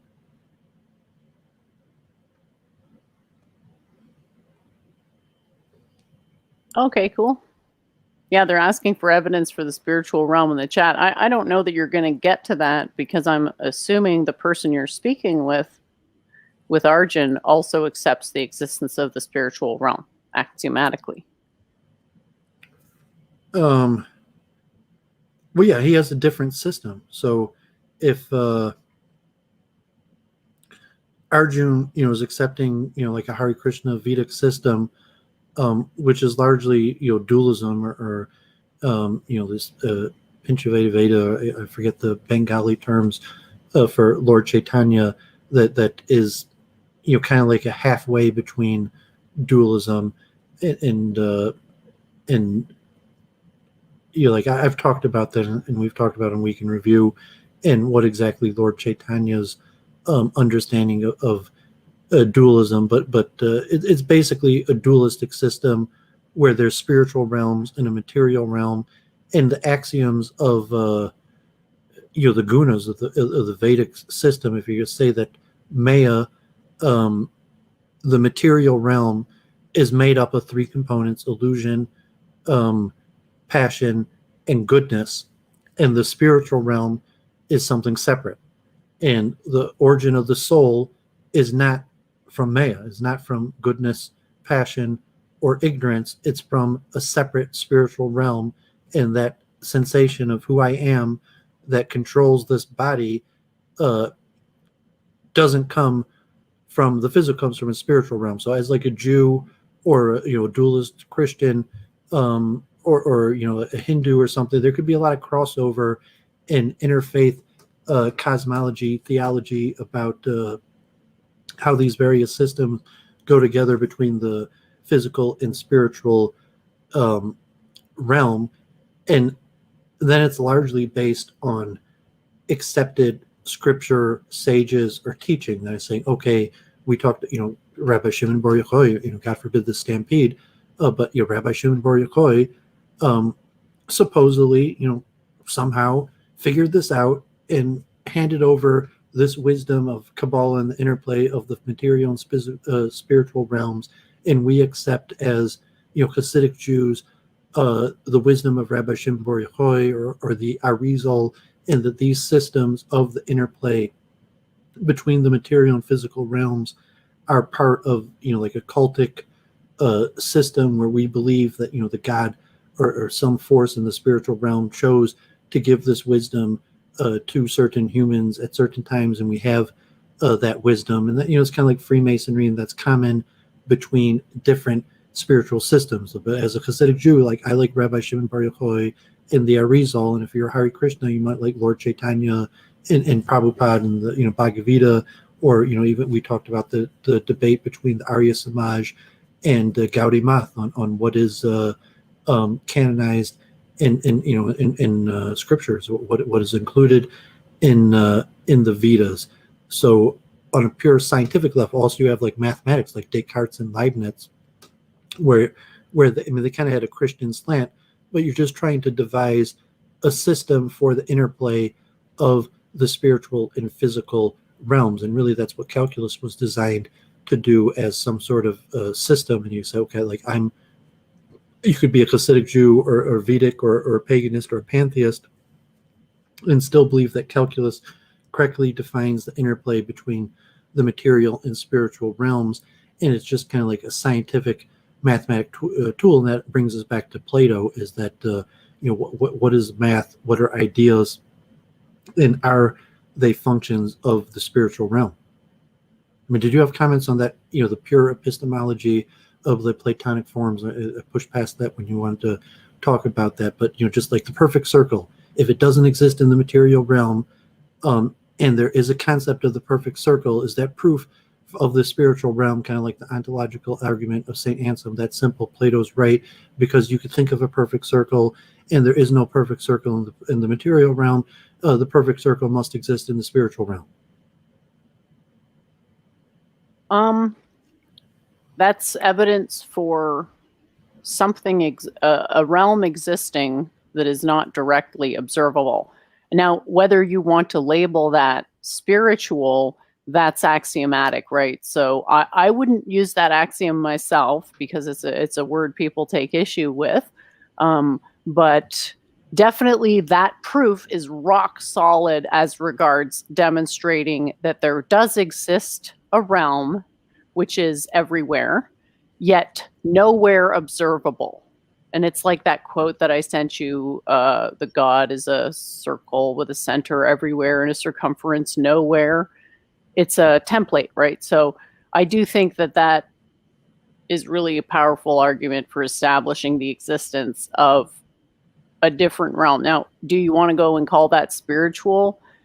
You could, but it would be worth acknowledging that, like, Plato called it something else. He called it the form realm or the pure form realm. I don't exactly know. It depends what source you look at, but the way that it was conceptualized was maybe not what we would understand in the modern day as spiritual, because a great deal of what they did involved geometry with the associated, pure form triangles and polygons and whatnot that he had tagged to all the elementals there.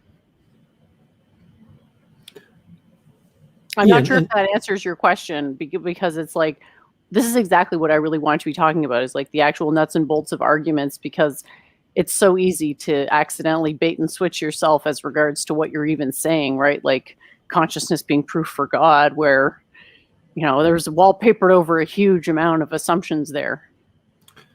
So the academics, and I think even when I was in Stony Brook undergraduate, took the neuropsychology course, you talked about like pink elephants.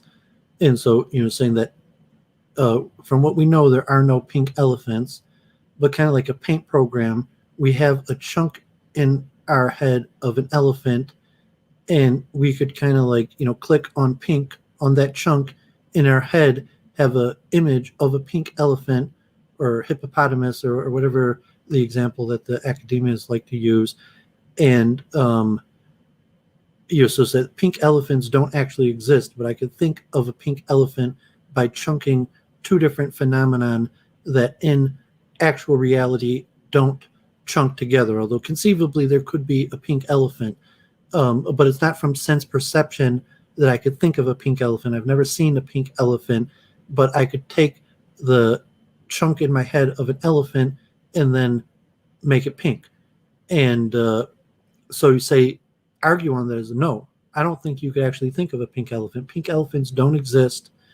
And in your mind, can you create something that doesn't exist? And then what does it mean that in my head I'm thinking of something that doesn't exist? Where does this thing that doesn't exist that I'm thinking about so it's actually a pretty complicated philosophical paradox, and that's when it comes down to the spiritual realm, that thought doesn't occur on the material realm, period. So that the concept of an elephant is actually a spiritual concept, like categories in general, Platonic forms, not just like the pure geometric forms, but any category exists. Like the chair, the elephant. There is no one single category of elephant in the material realm. There's elephants, and they're all unique in character. And the similarity that we call the category of the elephant doesn't actually exist. So from a materialistic physical realm, we say the categories are just imperfections. They're chunks and they're templates that sometimes fail. That like the old Jain or Vedic parallel of the blind people feeling the elephant, and they all think it's something different. And that sense perception is basically always flawed. That even the things that we're pretty sure we know about is also kind of like the blind people feeling the elephant, or Plato in the cave. And so that's the argument form. So we got a chunk of Elliott in the chat. It is indeed a joyous occasion, my friend. Welcome. Glad to see you. Margarita, and I actually have Claire here too. I guess we don't actually know if this is the real Margarita, so just give it a second, and I mean, if it just don't screen share her right away in case it's a troll. Well, I already did. I'll worry about that on my own. I guess if I have to. Is it Margarita? Are you there? I'll worry about that. Inspiration. Yeah, it's just a troll. Okay, there are two. So unfortunately, looks like we have Claire. Hello. Embraces and kisses through the So if Margarita is there, she is welcome to join. Unfortunately, it looks like we're going to get trolled, which, like God forbid, could be the current situation of. Claire, did you want to add anything on the comment? I'm not really looking for any personal drama or he said, she said. I want to talk purely about these ideas. Well, I'm going to ask you about chunking because I'm not really clear. I guess chunking is just breaking up a big idea into little ideas and then putting them back together again. Is that it? Chunking, and I've done in my channel, is a theory, a psychometric theory of memory and thought of how we process information and make patterns. And it's one of the better known, well-tested theories that corresponds to psychometric data, like measuring intellectual output, asking people questions, getting people to perform chess puzzles or memory feats, asking people to memorize strings and numbers, and the various tests that have been done over decades, and also correlate to neural theory of consciousness, where people are thinking of neurons and how they believe that the neurons fire in a certain way that, so to say, makes a chunk that like Claire, I met Claire and neurons fired in my brain a certain way that every time Claire, pops into my mind, there's a chunk in my brain of this information that's been conglomerated into one source, that through, one neural firing, I could access multiple pieces of information at the same time, and how big these chunks are, how many different chunks people could have. So it's a cognitive theory. It could be considered spiritual. It's mostly a material theory. It comes from Chase and Simon, a chess study in 1971, and there are other studies before it. Chunking is, but the main origin of it is Chase and Simon, 1971. Right. So if I were to chunk you, I could remember you in a whole bunch of ways. I could think of you as someone with a beard, or someone who's Jewish, or someone who plays chess. And it's like meta-analysis.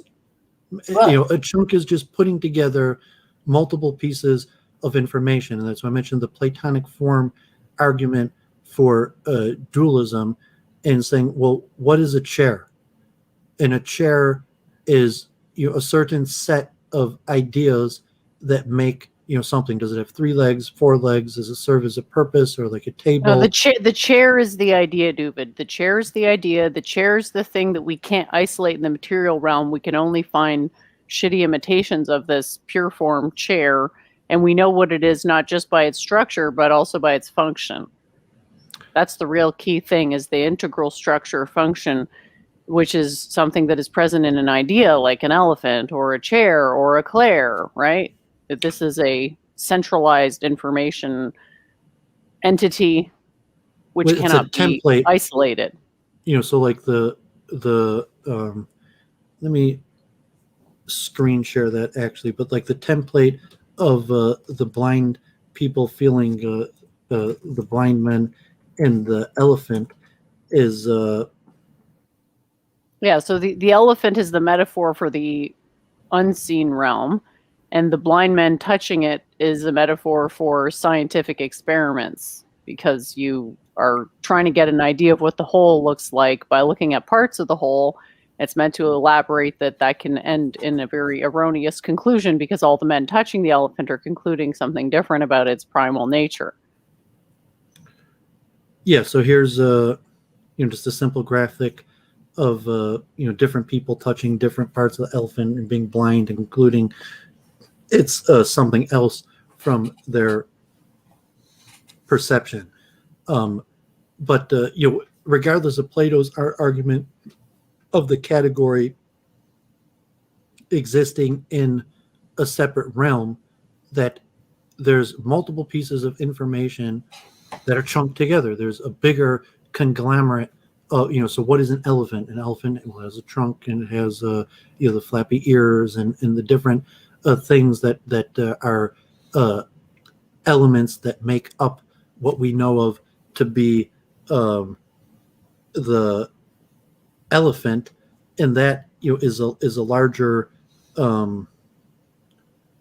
chunk. And then the metaphysical concept is saying, well, does the category of elephant actually exist, or is it just a construct? So from a physicalist level, and just because I like this parable, it's a disputed origin. In fact, the Rig Veda, I think, actually has the elephant example, though there's a Jain example, and there's arguments in the Buddhist. It's in the various scripture, and so there's actually arguments the origin of the parable, but it's in multiple scripture.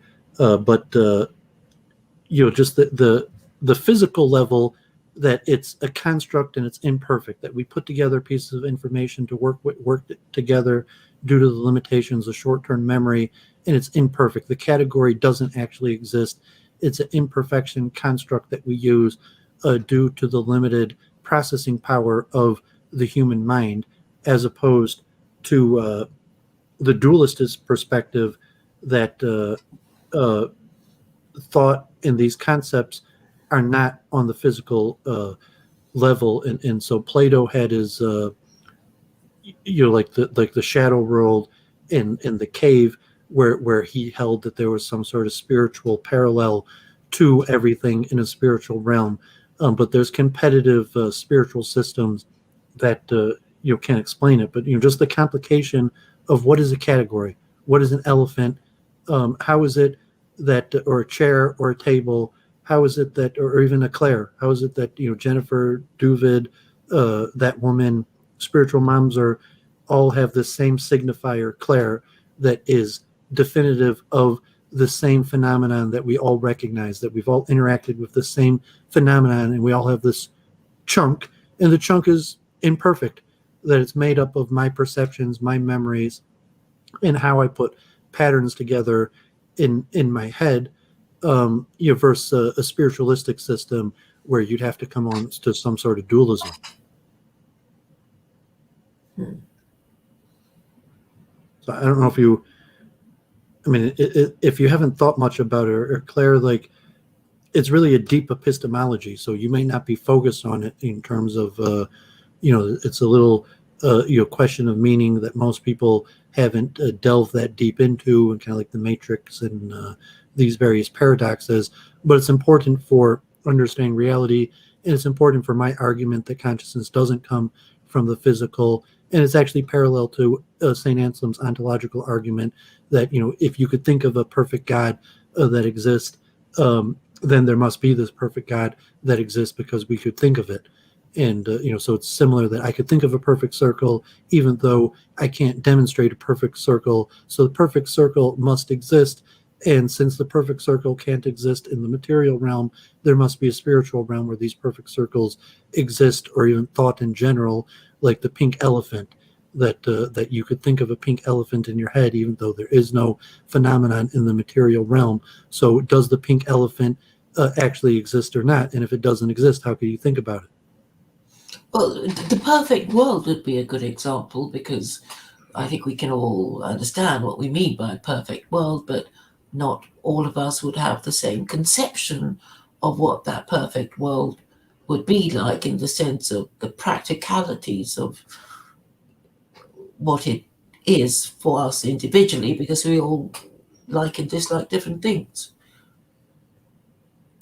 Yeah, that's already reduced ontologically quite a few different levels, saying like that there even could be a concept of a perfect world. So, from the, questions like free will or a spiritual realm, like I said, the problem with Charles in trying to talk about Israel-Palestine is trying to put good and bad into the equation. So from science, good and bad are not scientific concepts, and you can't really scientifically. You could use the scientific method for morals, but generally, it's a failed procedure. So that's why I'm talking about pure sense perceptions. Far removed from actually trying to label something, good or bad. You're just like, how is it that when you see a chair that we could agree on that it's a chair without even, taking it to the level of how are we going to agree on what's a perfect world? Because we memorize through archetypes. When memorize, you chunk through. Chunking and memorizing aren't the same thing, because chunking is just recognizing, whereas memorizing is internalizing.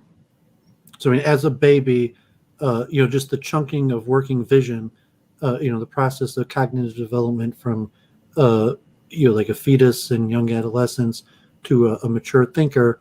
But, at some point, the baby, moves around its arms. It recognizes its mother or certain people. And at a certain point, like Piaget's stages of development, kids will start recognizing objects and learning to archetypes, right? Archetypes, mama, dada, those are archetypes. So we memorize through archetypes, and archetypes are part of the pure form realm, not the concrete realm. So then we turn around and remake the concrete realm in the image of the pure form realm. Yeah, so there's different language, and so the concept of language is very difficult. So I'm arguing that language and language processing doesn't actually occur in the brain. So say the muscle or the perception of sound and turning it into discrete units, but the processing of language, in my estimation, occurs on the spiritual realm. But so would you agree that it occurs in the mind? What is the mind? That's what I was saying. So if you're saying it occurs in the mind, then you're implying that there's part of the mind that's not in the brain. Yeah, so I'm saying it occurs in the mind, and the mind is not in the brain. There you go. Okay, I just want a clarification as to what exactly it was you were saying there. Yeah, I think that's a good train of argument. I mean, it's a tough point to make. You're technically right, but people's day-to-day experience leads them to the conclusion that their consciousness originates in their brain. It's just what you have to contend with is the subjectivity fallacy. You're to troll me. Is this XD? Okay. So the trolls are out. Trying to create a more serious debate. That's why I prefer even any people on my channel.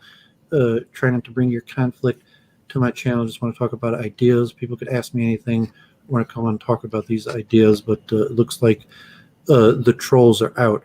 But we're talking about the Piaget stages of cognitive development. That a kid, like if you have a dog or name, like forming letters to call parents mama or papa, but to classify an object, to say like a chair is a chair, and maybe you have parents and your parents say it's a chair, and eventually a kid recognizes a pattern, like, oh, I could sit in this, and anything that takes this form could have that same function, and it's aided by instruction. But even without instruction, it would say the brain would make some sort of patterns. And you have animal psychology, like a dog or some might be able to recognize an object and its function also. So the interplay for my system, what's occurring in the brain, what's occurring on the spiritual realm, and the brain is a receiver, or like a quantum mind is some sort of interplay. So there's obviously a connection that I'm seeing a chair. And I think transponder is what the brain is technically. Yeah, so we'll table that for a future discussion, because it's more complicated to propose a solution to the hard problem of consciousness, besides saying the hard problem of consciousness will not be solved in the physical realm, versus saying that I'm going to propose an actual solution to the hard problem of consciousness. But in animal psychology, animal neurology, and I guess Margarita wasn't real. She's not actually going to come on the show. I don't have, this famous model neurologist that wants to talk to me, although she is welcome if she actually, was there. But to what happens when you see an object and you put it into a category, and from a developmental level, when does that occur? Like a Piaget stage of development, when does a kid start recognizing categories, and is categories a function of speech? And so like in the Hebrew Kabbalistic system, speech is like wind, and it's already somewhat of a spiritual concept, that speech is an element of the spiritual. But say that a person didn't have anyone inform them, didn't give them any label, presumably they would recognize categories. That if you had like a kid born in the forest that was raised by monkeys or something like that, and they don't speak and they don't have a word for monkey, they would probably still recognize categories, and how that process occurs. But you're just saying that there is some natural chunking process that anybody, any sentient being, any human, naturally puts together patterns and naturally recognizes that these various things that I perceive are part of the same pattern, so that this one chair that I see is essentially from the same category as this other chair that I see. You're talking also about identity. I mean, in that all words represent things, identifying them as the particular thing that the idea is associated with, and then that there will be and then ideas also have identity, abstract ideas, I mean, and these consist of more words to explain those ideas. But you're having a debate tomorrow. Is it, which one of you? Is it Jen or you who's debating whoever tomorrow? I will be debating Ben Watkins, who has his own podcast. I'm not familiar with. I did do some research. I watched a good few hours of him, but he's from South Carolina and some sort of like PhD in theology, in I think what he calls godless theology, or godless theism or something like that. And so he'll have to clarify that. But I'd never heard of him. Arjun wanted me to debate on his channel, to promote debate on his channel, and debate some sort of atheism. So he came up with the topic and the opponent. So they'll be tomorrow at 6 p.m. Eastern time on Theology Unleashed, which is Arjun's channel based in New Zealand. Jennifer was going to be on Modern Day Debates tomorrow night at 8 p.m., but that has been postponed possibly till next week, which was going to be a 4-part interfaith debate between a pagan, atheist, a Christian, and a pantheist. And Jennifer is going to be representing pantheism. So hopefully that will occur also. Jen, what was that debate really about? About which one is true or which one is better?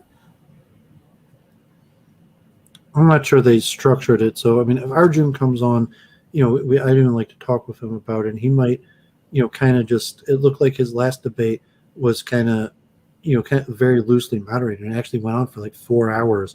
But of the 4 hours, he was only on for like 10, 15 minutes top. So it was kind of, just letting, so it might be like that, just me and Ben talking for a few hours with little moderation from Arjun. Modern Day Debates, and it might, I don't want to call it like Lincoln Douglas type style, where it's basically just us talking and not even a timekeeper, and possibly a moderator to step in if needed, as opposed to Modern Day Debates, more formalized with times and a structure where it's going to be 5 minutes each, and then so many questions from the moderator between each other, and super chats. So I'm assuming tomorrow's debate, it'll be a smaller audience, more intellectual. Modern Day Debates is kind of more pandering to a larger audience, and it's somewhat intellectual, but mean, like, they keep on doing the flat Earth. I mean, the fact they rejected our proposal to debate, this issue of consciousness, and I think that, I mean, it's kind of like Henry Abramson. I watch his programs where it's like, no difficult questions, please. And so that modern day debates is kind of like that too, like no difficult questions, please. So hopefully Theology Unleashed, it's going to be for the difficult questions. But I would do modern day debates. It's a bigger audience, but it's probably at a lesser intellectual level than even Theology Unleashed that Arjun's been getting pretty substantial PhDs, scientists. So hopefully they'll be able to keep on doing this. I'm excited about that. Oh, great! Do you have any advice about super chats? How to operate it and stuff like that on another matter? I mean, it's just kind of like getting donations. So I mean, you want people to support your work, you want to donate, and I would say kind of like I was mentioning bad karma. Like I don't hold grudges. I work together with people. Like I'm careful, but like Brundle, that relatively I'm still on pretty good terms with Brundle, that he gave me money. So a lot of times it's you get money from people because you stay on good terms with them and develop good relations. So avoiding conflict, building relationships. And seeing the utility, and say like talking directly to your people, and so like I have people who listen to me who like my ideas, and decent audience, and then you have your supporters and the people who donate, and a lot of times there's a different value proposition. People want different things in return for just being part of the community or donating it. So you have to nurture your donors. And as someone, I worked IRL helping build up synagogues. You see in my channel, multiple Chabad houses. There are multiple Chabad houses here in Metro Detroit that I helped out the rabbis from when they first started, and they nurture donors. The Hindu temple and various things is you have to build people up. You have to get them on board. You have to get them behind what you're doing enough that they become a regular donor. So maybe don't call them morons and vegetables type thing then? You possibly could nurture any different type of donors, whatever it is your value, your proposition. And sometimes it's more like blood sports or, negative, and saying you could be a fighter and have donors, or you could have a synagogue and have donors. And it's like the general structure of nurturing donors. So maybe Claire could find a subset of pay pigs that likes to be insulted, like some sort of fin-dom thing. I mean, God forbid, I mean, generally it's just, but in any sense, like, yeah, like if you support my work, donate money. And so whatever it is, at the end of the day, it doesn't matter what you're doing. If you support my work, please donate money. And that's the same for anything. If it's a criminal enterprise, if it's a negative or positive, it's basically, if you support my work, please donate money. And you have to nurture those relationships. And generally, it's goal oriented, that the people aren't just giving you money. The reason they're supporting you is because they're fulfilling something in themselves through you, and there's a value proposition of why they want to see more of what you're doing. And it's a big world out there, so there's a whole bunch of various people that have resources that might want to see a whole bunch of different things that so if you make a good product, you shouldn't have a problem finding and nurturing donors. Yeah, I was wondering about this entropy, and I'm not familiar with these mechanisms and options. Do you have any advice on that? Well, did you get monetized? Yeah. Have you got any? So you're super chat enabled now? Yes. And just no one super chatted you yet? 0 people? Well, I keep forgetting that I have it, so I don't. I think there's thing that you click, right, and then you have it, but I haven't seen it actually working, and I keep forgetting that I have it, if you know what I mean.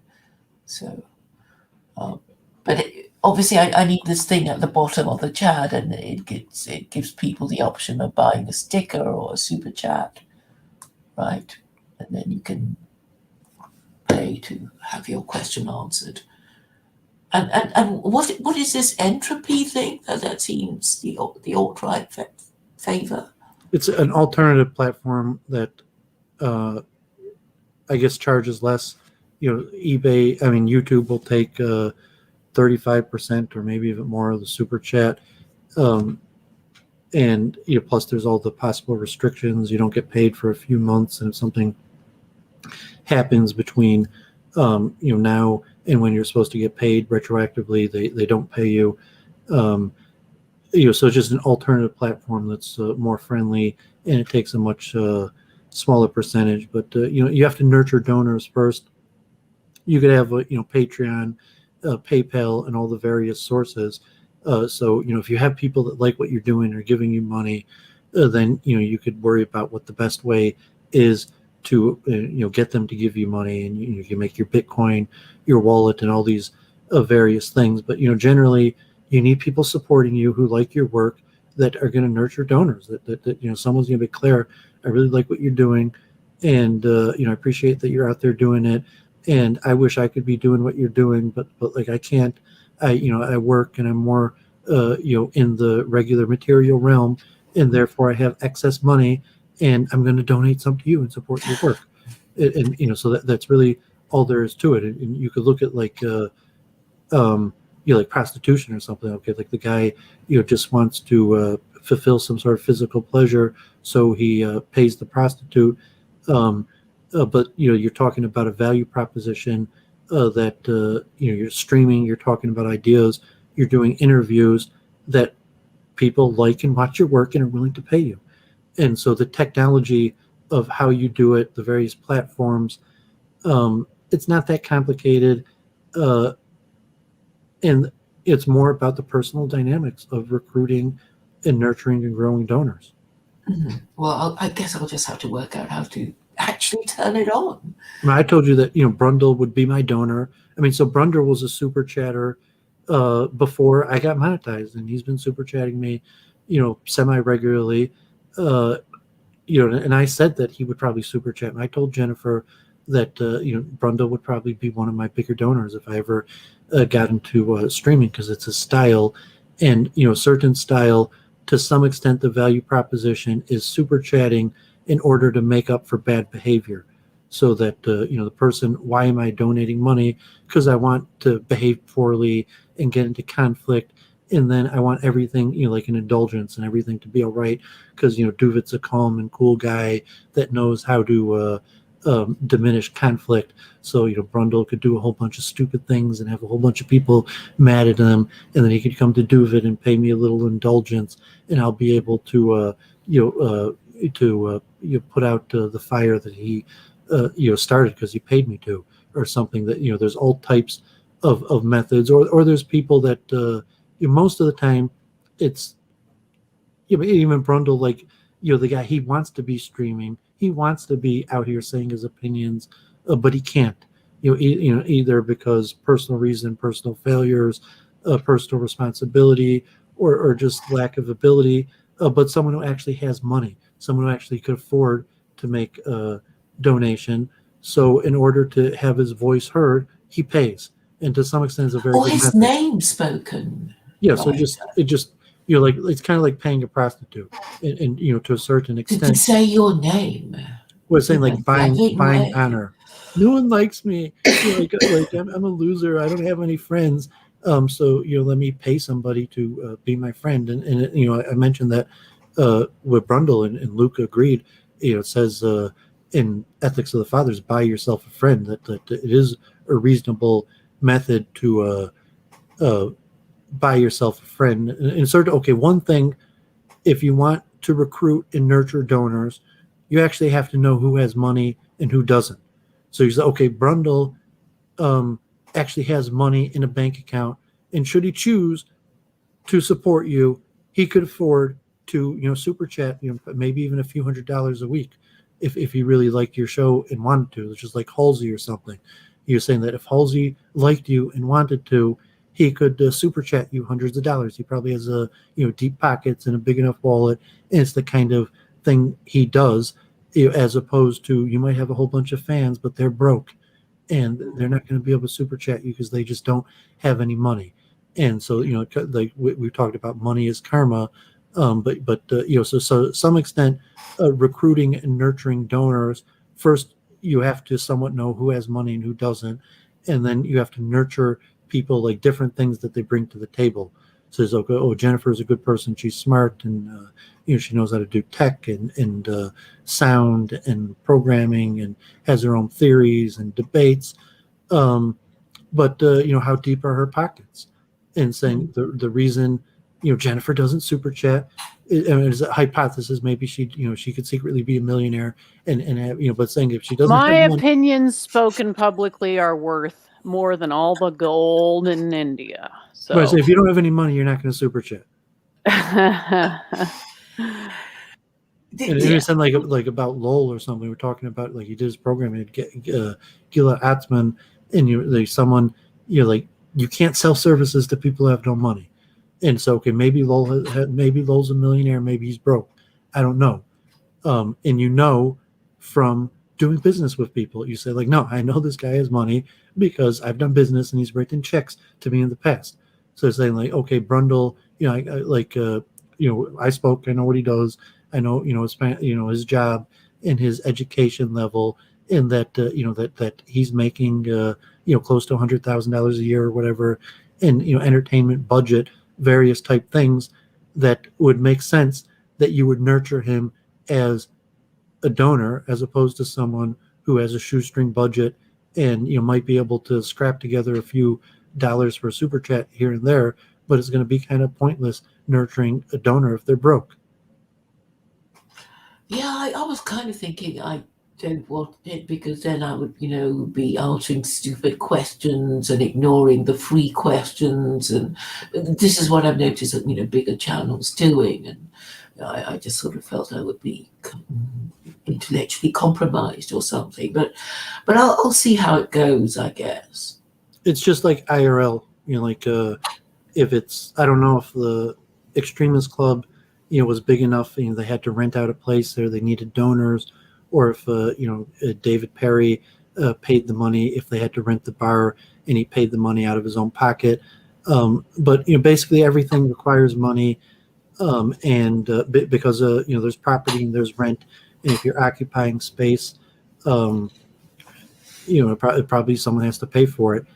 And the methods are largely generic, and generally resources are not equally distributed. And so if your goal is to acquire resources, generally you want to acquire from the people who have it, and kind of like the Kyle type attitude. And I make the quip now, I've say constantly, is like, don't get financial advice from poor people. So generally, you're not gonna, if your goal is to acquire money, you're not gonna get, don't go to poor people to learn how to acquire money. What is Carl doing these days?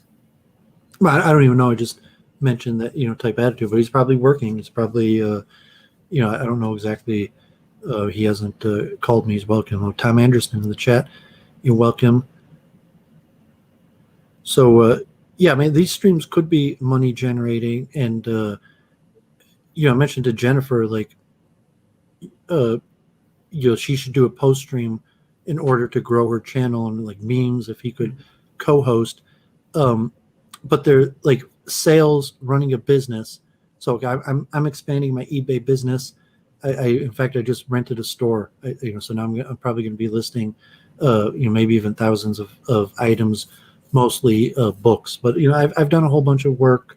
I've done bookkeeping, management service, financial engineering, but any general, business shop. If it was a restaurant, if it was a clothing store, you're saying, like, Claire, I got to step out for a few minutes. Can you run the register at the store. You say, well, what do I do? You say, oh, it's simple. Just swipe the item, and it's going to tell you how much it costs, and then you collect the money. And you say, like, yeah, you could do that for any object. You mentioned like the synagogue, my stream, and saying like you have to be the doorman for your own cult. So like when I helped out at the downtown synagogue, people came in, I would be at the door, and I would tell them, the event is, to the left in this room, bathrooms to the right, prayers are at this time. And because everyone who comes in the door, if it's their first time, they're not going to know where to go and what the schedule or the itinerary. So there's someone backstage. Sorry. Yeah. So all these Elmo. Blessings, dude. How are you? It's Elliott. Oh yeah, it's Elliott. I thought it was probably him because he just asked for the link. You got a big beard now. Oh my gosh, you look so grown up. Elliott's a perfect example, like a Brundle. Saying like he is a professional who works and maybe would like to be a streamer, but he's basically to some extent your ordinary average Joe who works and could be nurtured as a donor. I think that Luke successfully recruited Elliott as a regular donor, right? Yeah, I think I've done about $5 a month.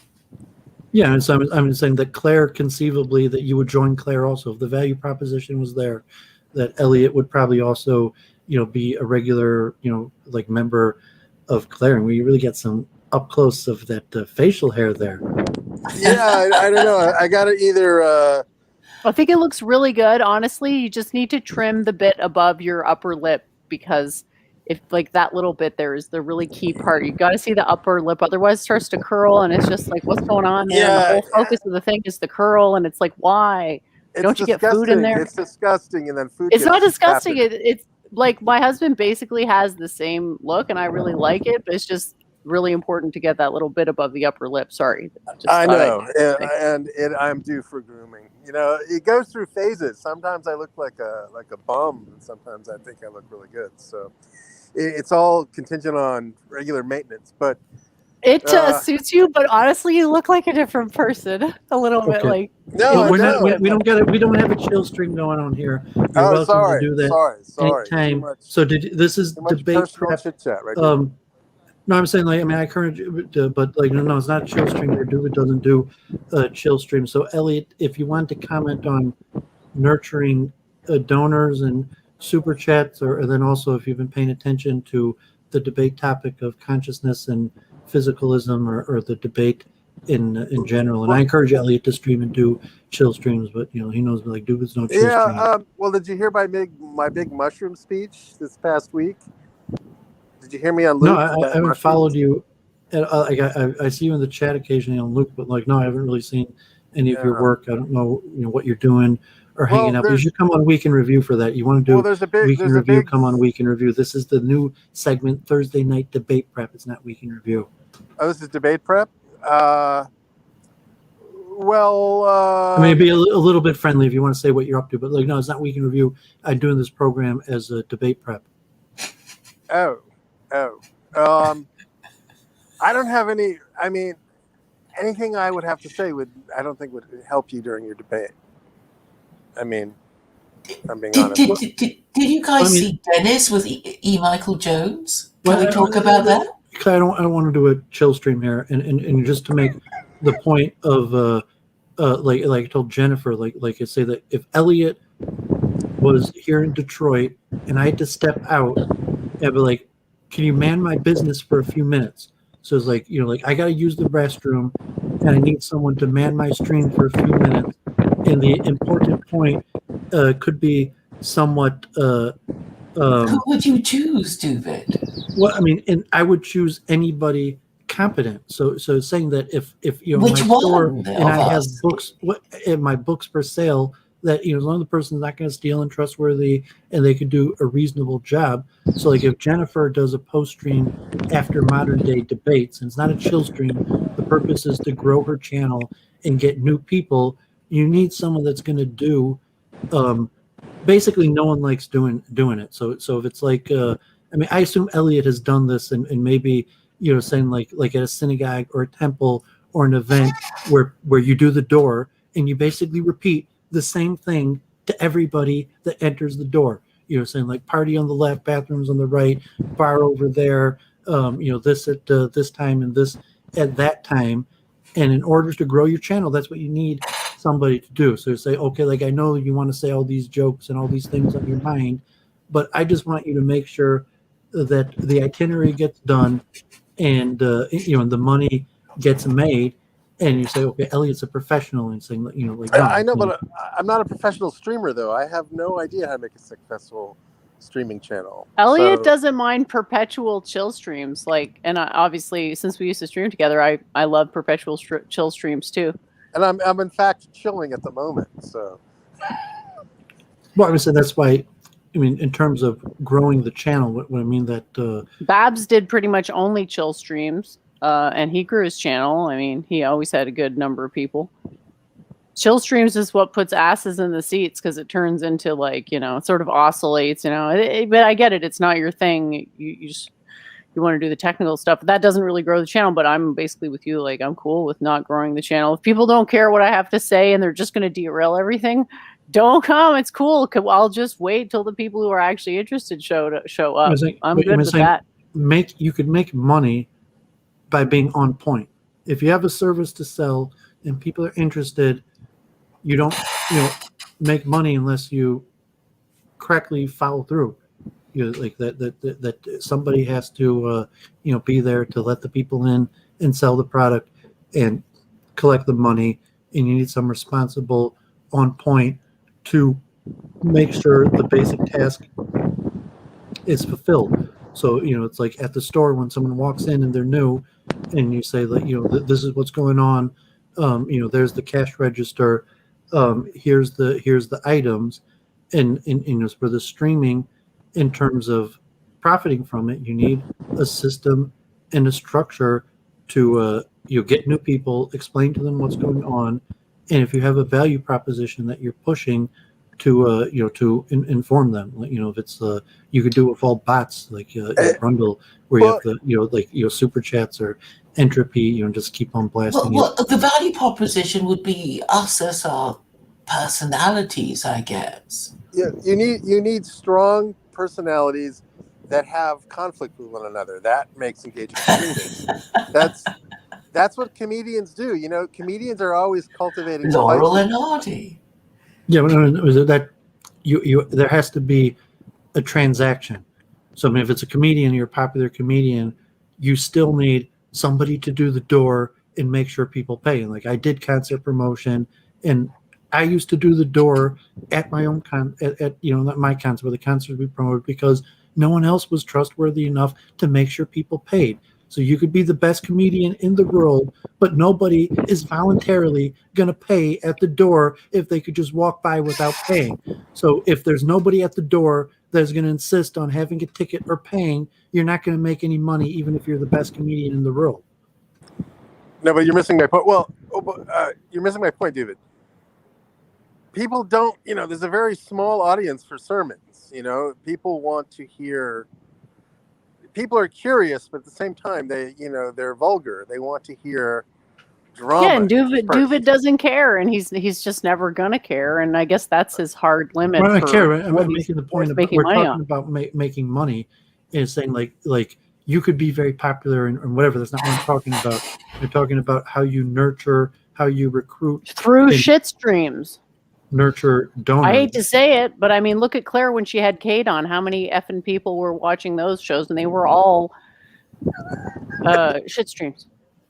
Yeah, I mean, I don't think you have much chance of you'd have to think Luke's through. biggest show ever, which got more views on a re-upload than most of his shows get on ever, live at plus re-upload, was an 8-hour shit stream with all the various weirdos. Yeah, that was a history-making event, that particular stream. There's no denying it, Doooovid. I mean, I'm on your side here. I'm not. I don't care about huge numbers. I don't care about money. Have you ever done mushrooms? Well, you don't feel that way.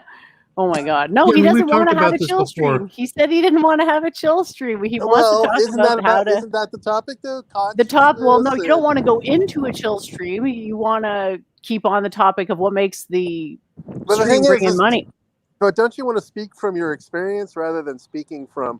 No, in this case, I we want to read- speak from our knowledge because it's Doovid who's interested in knowledge, God forbid, and he wants to talk about the ideas at hand. But all this book learning is secondhand. You want to speak from your own experience. That's what makes interesting Says you. stories. Huh? Says you. Doovid doesn't feel that way at all. Well, I think He's most the people complete agree with opposite me of there. that. Well, I would. Okay. He might agree with you on some level, multiple truth hypothesis, God forbid, but he's not going to want to remake his channel into the 7+ hour shit stream with Cade and company. Well, okay, but so is the object of the stream to help David prepare for a debate tomorrow? Is that what we're?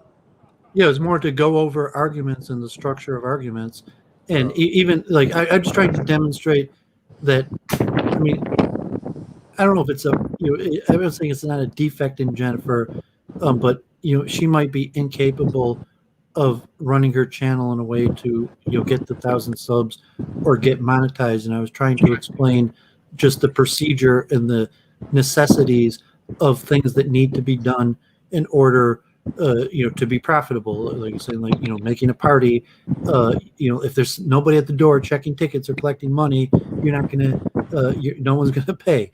And you don't have to direct your stream like that. I'm not saying that people should, but just the logistics is that it's basically a scientific, somewhat process that there's well-known best practices, and if you follow those, you could generally be profitable.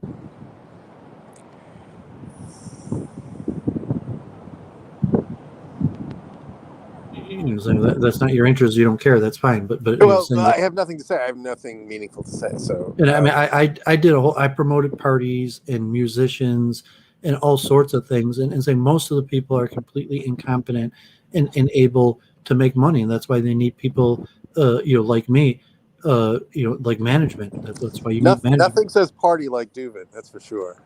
I do have a question for you, Elliott, with regards to my debate, if you don't mind, Doovid.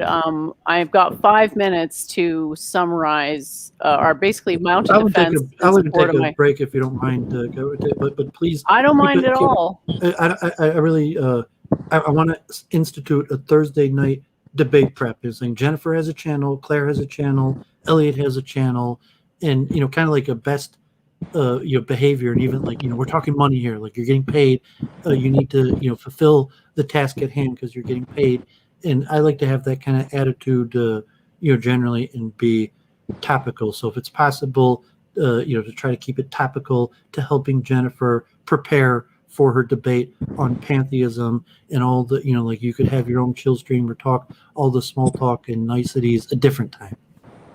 Like my rabbi used to yell. My local rabbi used to yell at people. Is like, you have all day to talk to each other, but it's only during prayers or studying Torah that you decide to talk to each other. You guys haven't given each other's phone numbers. You know where each other are, and you have all day you could talk to each other. But it's only when you're supposed to be studying Torah that all of a sudden you're supposed you want to talk to each other. And so like Doovid by choice. That was my rabbi by choice because that's how kind of like I view things. I'm overly serious, and that's how I like to keep it. But that's why we have our own channels. And so and I'm not discouraging Elliott or any people from making chill streams. But you're saying like Jennifer, if you want her to have a good performance in debate and grow her channel, should prep, and that means preparing the arguments and talking over it, and doesn't matter any of the small talk.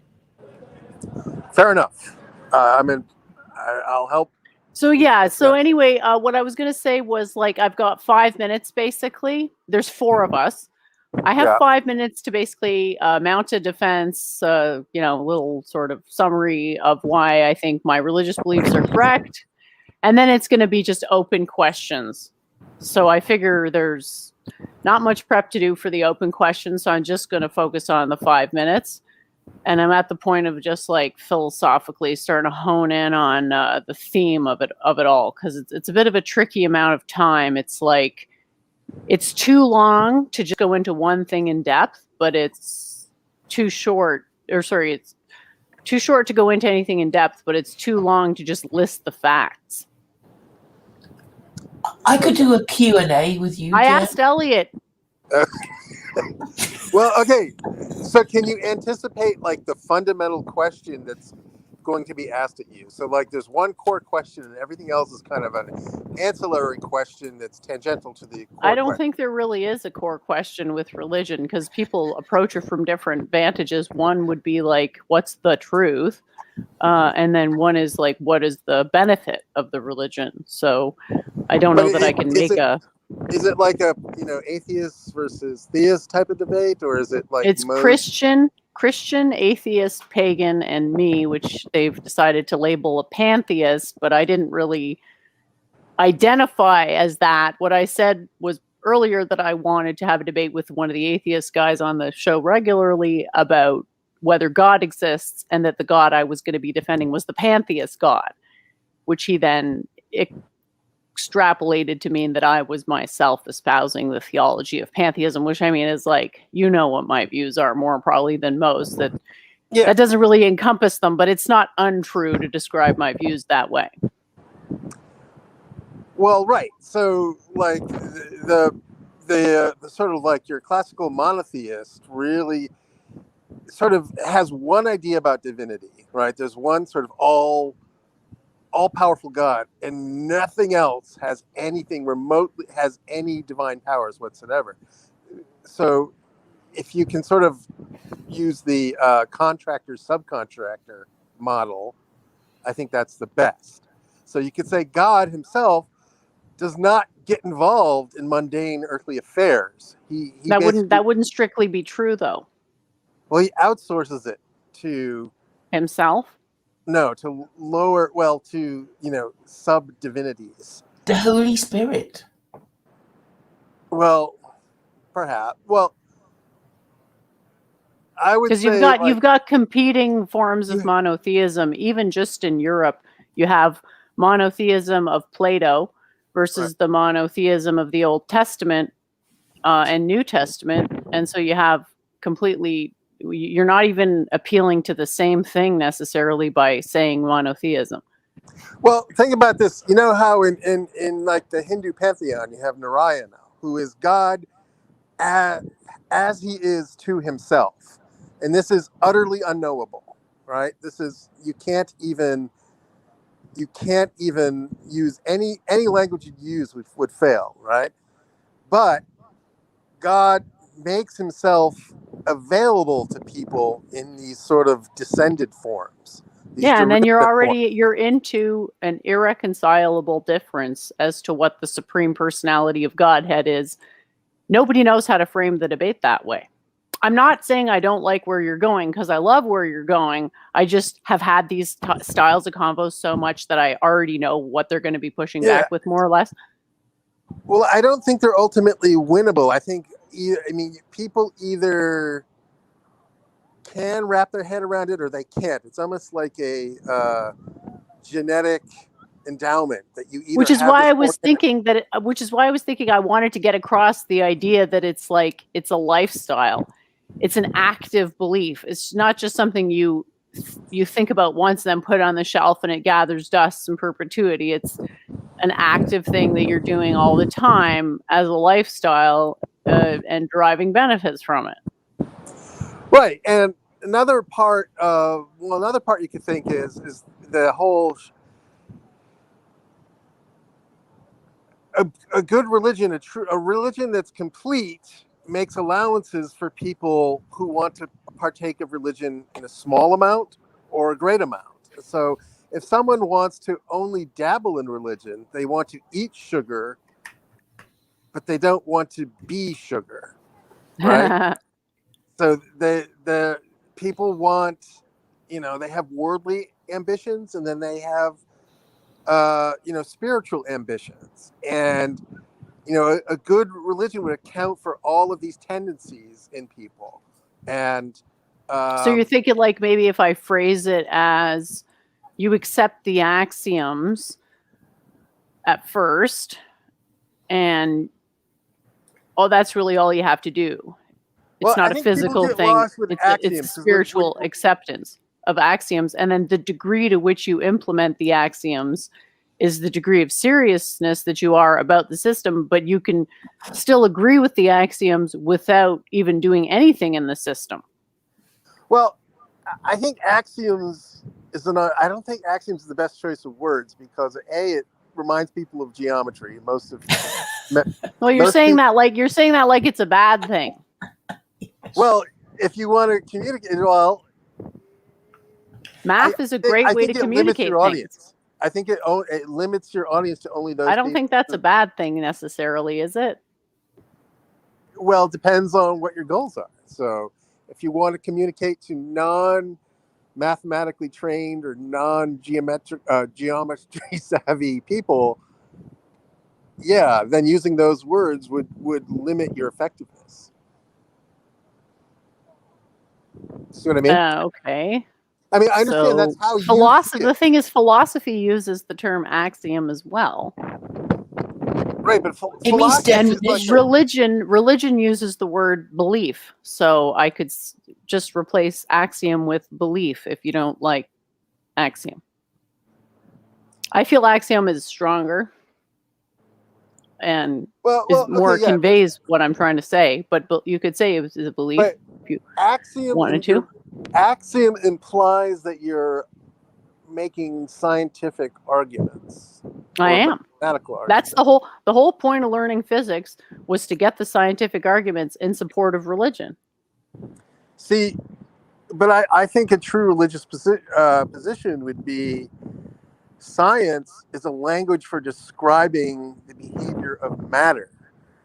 Religion is a language for describing what is supernal to matter.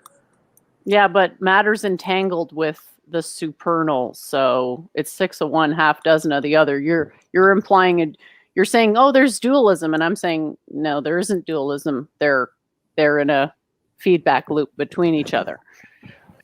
Well, okay, put it this way: I've never really successfully argued these concepts because you don't understand science well enough. If you actually understood science, you'd see the argument for what it was. Like just earlier on the stream, Doooovid made the argument about the circle being proof of existence of the super physical world, right? And like that's just straight up logic, but you have to accept the axioms or you can't use the logic.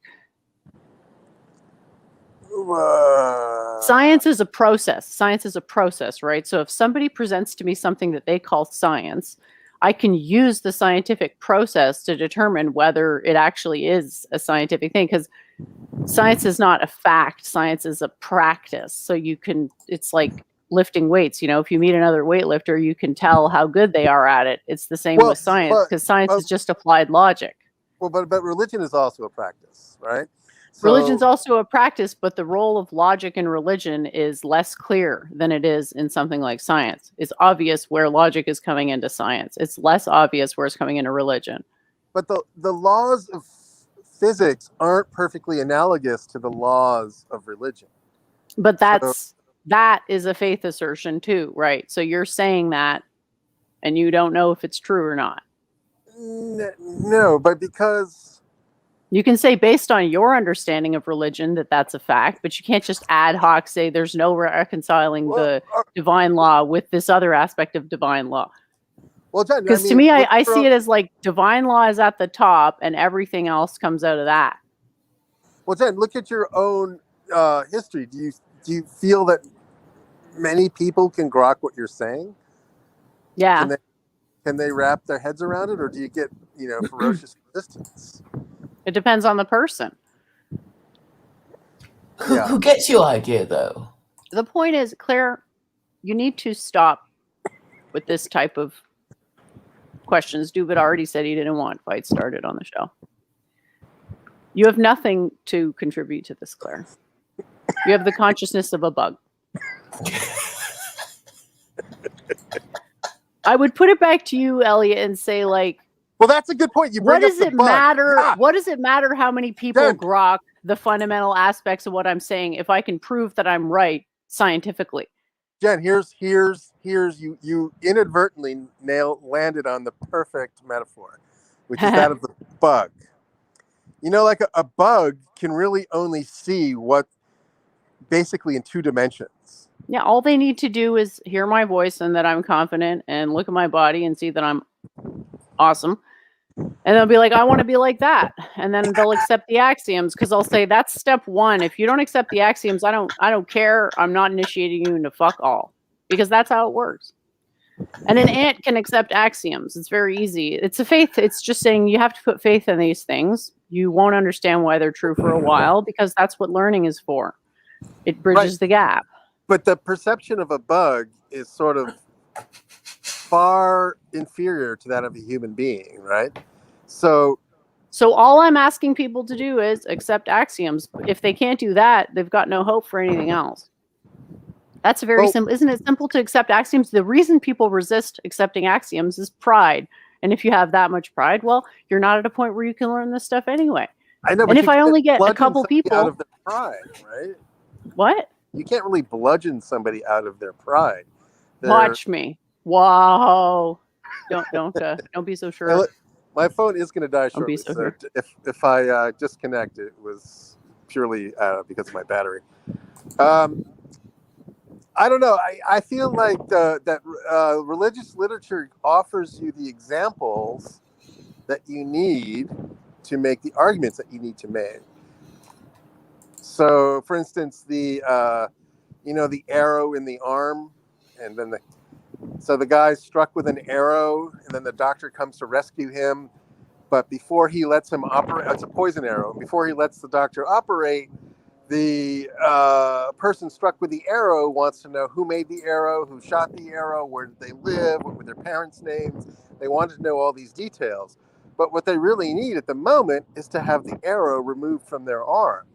So the whys and wherefores of how it came to pass that someone was struck with an arrow don't matter so much as the removal of the arrow.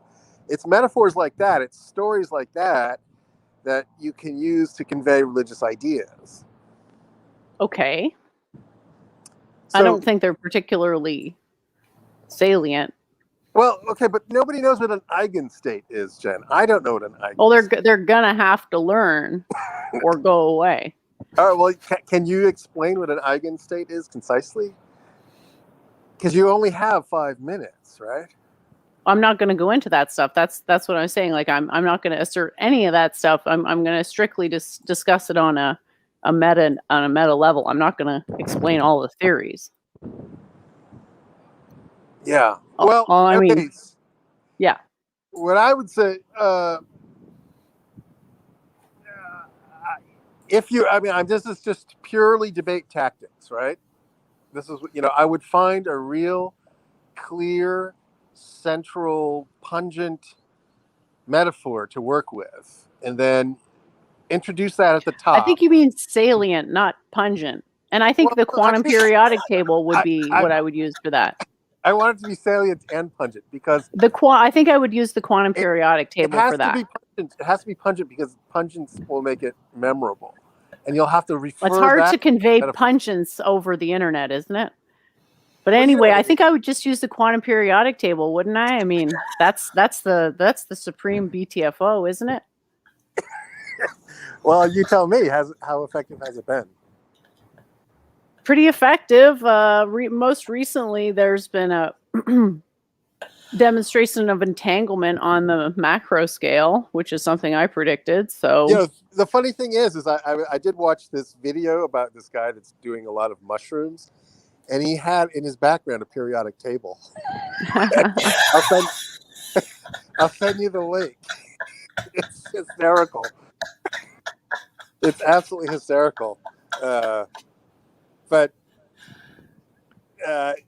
there's a whole mushroom renaissance taking place in San Francisco right now. I don't know if you've been following this. Really? I haven't actually. Right, they're talking about legalizing it, aren't they, in some spots? Well, yeah, it just passed today. It passed a committee in California today. It didn't become law, but it passed. It looks like you guys weren't able to keep it to debate prep. We No, were. it was totally Yeah, debate it prep. was 100% debate prep. I mean- It just fell apart a little bit at the end when Claire started up a little bit. And no, but Elliott was basically explaining all the different possible vectors to make the point as pungent / salient as possible. It was like, Elliott, when you go to chess camp and you're saying, you don't actually get to play chess. We're going to study chess. You're going to listen to lectures on chess. They're going to go over your games and tell you exactly where you went wrong and what you need to work on, but you don't actually get to play chess. And you know, because it's prep. It's prep. You weren't here for the conversation. You're commenting on something you didn't even hear. No, we had actually a pretty, I think, fruitful conversation about debate. I'll watch it back later. And she has tomorrow. very narrow constraints. She has 5 minutes with which to work, and we want to make those 5 minutes as effective as possible. So I offered what I thought would be the best strategy. And, you know, Jen disagrees, but, you know, it was. I don't disagree. I don't disagree. I mean, there's subtle points. I was just telling you what I've experienced when I have used those. Because I mean, I've tried the strategies you're suggesting, and people are very quick to dismiss. So I'm basically one of my main philosophical lenses is like, what's the hardest thing to dismiss? So what axioms are like the most reasonable to employ at the beginning of the reasoning or the 5-minute presentation? But yeah, I appreciate what you're saying. I'm not like denying the truth of what you're saying. It's just it's come up so many times. Separate your ego, and you look first. What is your overall strategy for who you are and how you're representing it? And like I was mentioning, the professionalism and making money, and saying like if it's the store, and you know, like me and Elliott are hanging out, and it's like, oh, I got to step out. Can you man my store for a few minutes? And it's like, yeah, Elliott's a professional. He could probably, you know, no matter what the business is, you know, tell people, you know, man it for a few minutes competently and make sure things run smoothly. And you know, it's like a doctor or lawyer or the function. I will be the person fulfilling that function. I'm your competent engineer. You could pay me and trust that the service is going to be to standard as if you paid any other professional. So here you have Jennifer, who just happens to be the one arguing in favor of pantheism tonight. Who she is doesn't matter. You know, she's a competent understander of pantheism. She will be the person arguing in behalf of pantheism tonight. And you keep it more detached and intellectual, or you could make it more personal and saying, so your overall strategy will determine how you want to use the 5 minutes. So if it's going to be impersonal, where it's just like, it doesn't matter who you are, you're just the person you could trust, you're competent, you have your own channel. If you're interested, you know, like, please contact me.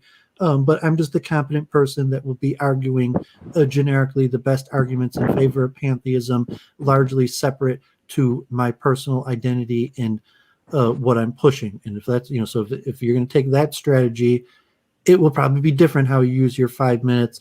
Then you could have a completely opposite strategy, is like, okay, really what I'm here to do is to promote my cult and gain followers. And I'm just pretending like I'm playing it, like I'm in a debate. But like, I don't really care that much about the debate. I just want to, you know, get in front of the crowd and use the platform to promote myself. And, you know, so, you know, that's your strategy. You might want to use the 5 minutes in a different way, or you might have, you know, various reasons that you have a greater strategy for how you're approaching your appearance that will change. But there's going to be overall large parts are going to be the same. Like, you're going to have to give some sort of systematic overview of what pantheism is. And, you know, whether that's the whole 5 minutes, if it's impersonal, where it's, you know, just the 5 minute systematic overview of what pantheism is, or if it's some sort of pitch where you're pitching yourself and a cult and a movement, and only 1 minute of it is going to be a systematic explanation of pantheism, and the other 4 minutes is going to be you promoting things that are somewhat even only loosely related to the topic at hand. Jen and I could role play this whole thing to prepare her, couldn't we, Doooovid, and do the thing that you want us to do? No, because we're talking about a 5-minute monologue. Well, I was saying if you were getting paid, or you were a professional debater, or I don't know, Elliott, has to do in the business world like presentations. But yeah, I mean, you might even prepare it. You might have your husband sit there and say it out in front of him, just so to test it, or even just record yourself and play it back. These are all type generic public speaking, entertainment, or professionalism that could be expected. You're going to be in front of hundreds of people, and they want a good performance.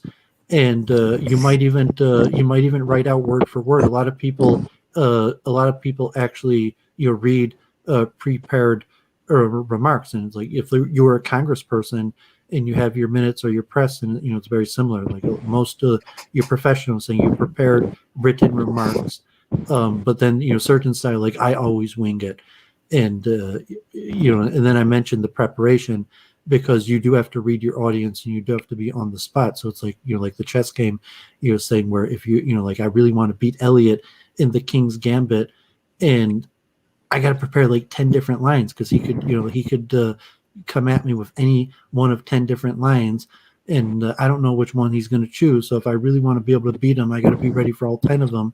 But when we actually play the game, he's only going to be able to play one variation, and because you have to make a choice and go with it. So the majority is prep that doesn't get used. But your first introductory remark, generally it's probably professionalism to even pre-write it out and read written prepared remarks. And I don't know if you agree with that, but I would say like at higher levels of politics, debate, entertainment, Absolutely. If you're not a complete transcendent expert, then you want to have pretty much all your words written out beforehand. Personally, I will sound better if I have a general list of major talking points that I can interpolate on the fly, rather than trying to read something already written, because there's a bigger chance I'm going to flub the enunciation of the terms. And so if there's less chance of a stylistic flub if I just wing it between talking points. Elmo, dear, if you don't mind just muting when you're not talking, because we're getting a bit of wind noise. That's largely what I'm.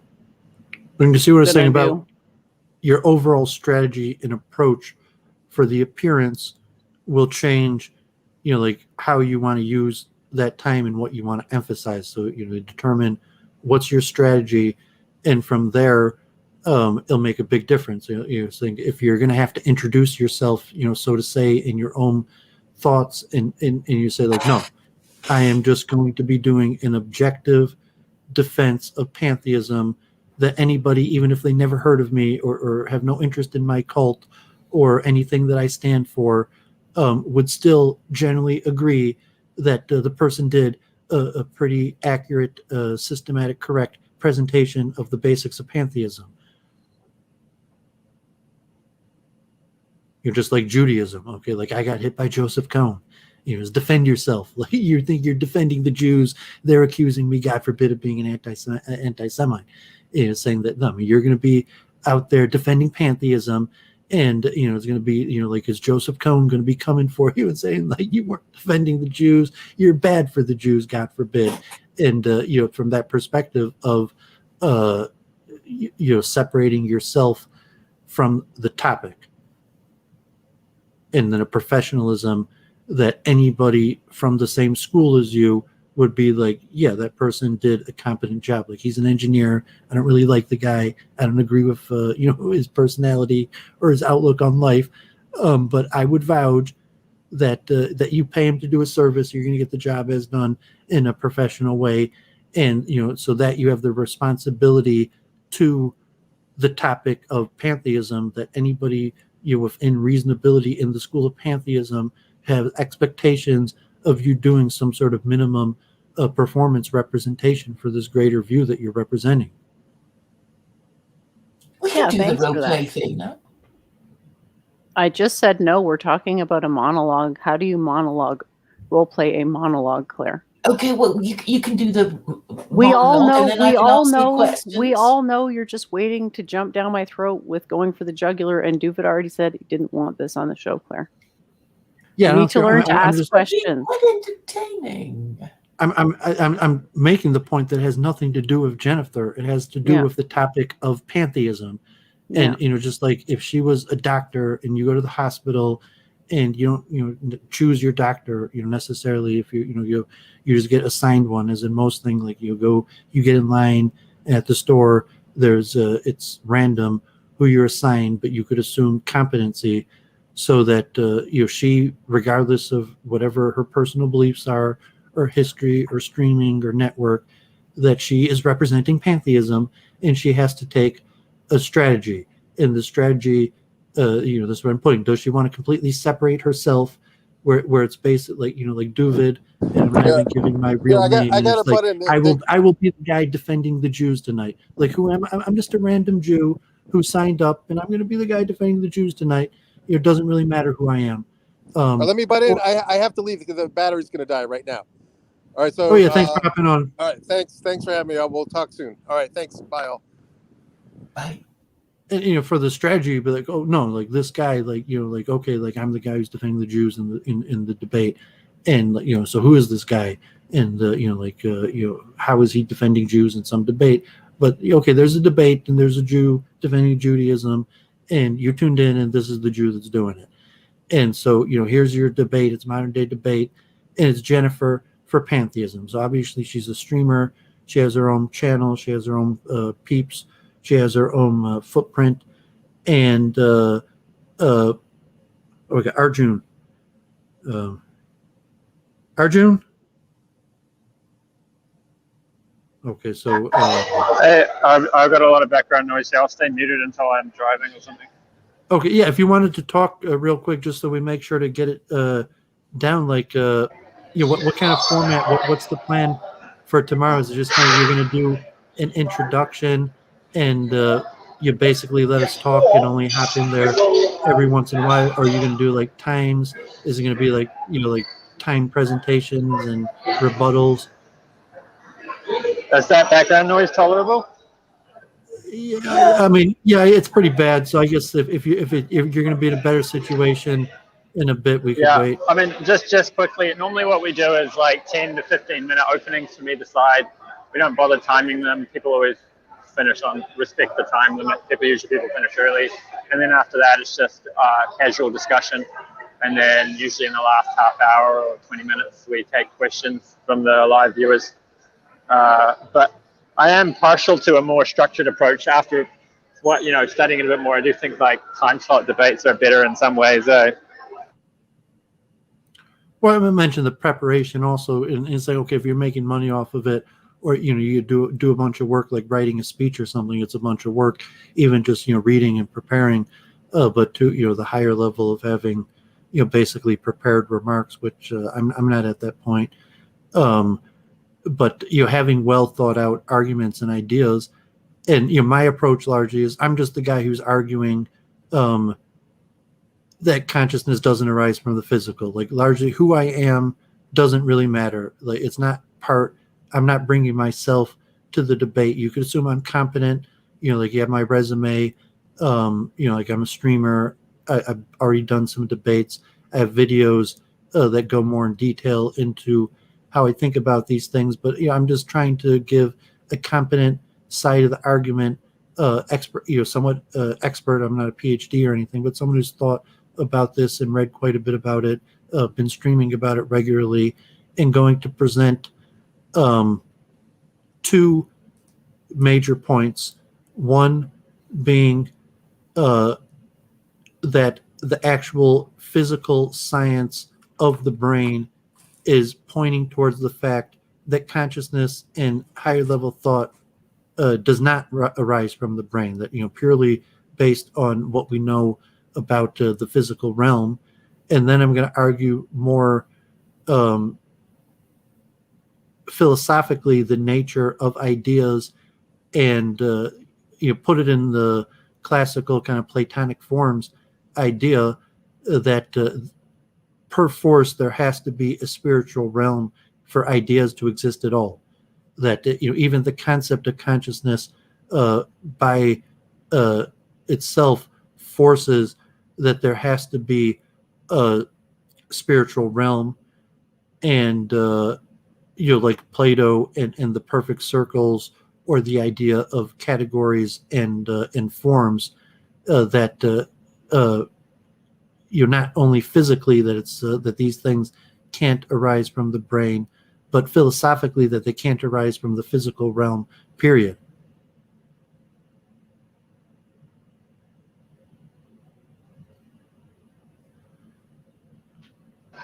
Your argument based on chunks and memory sounds a lot like the argument I've heard before based on aboutness, that, like a collection of symbols can't have the quality of being about something else. It takes a mind to have a quality of being aboutness, like thoughts in a mind.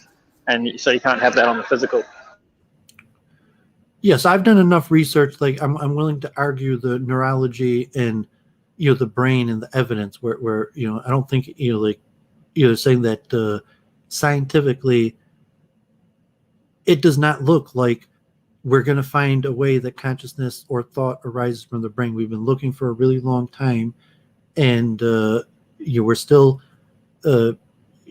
proposing theories, just that because neurons possibly could operate like electric circuits, like in a computer, that maybe it's going to produce thought, let alone consciousness.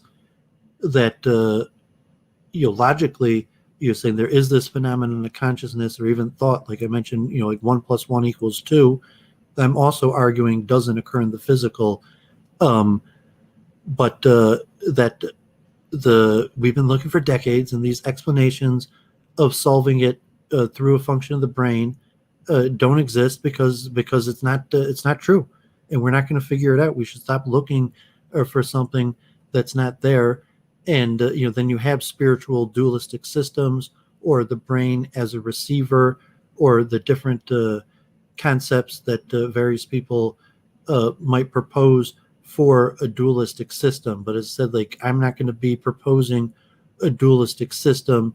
I'm just going to be taking the negative, that no matter what your belief system, if you're like you believe in Krishna, the Vedas, Judaism, Islam, any form of dualism or spirituality, that on pure logic, you should agree that consciousness and thought does not come from some physical process in the brain.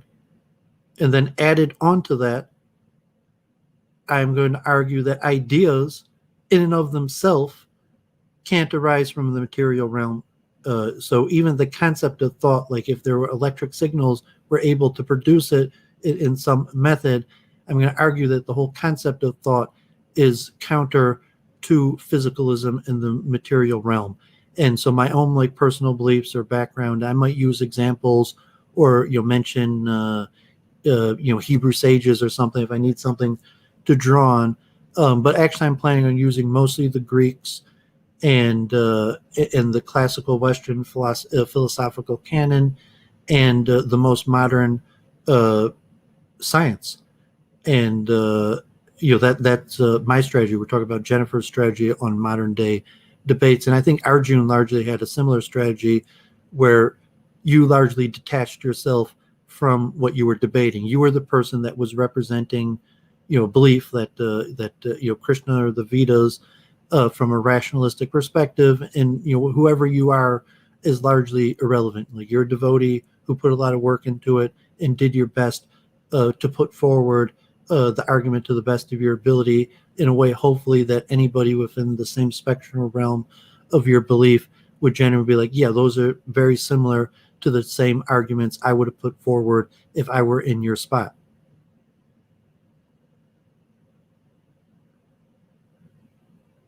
And even like expertise level, you're saying like that's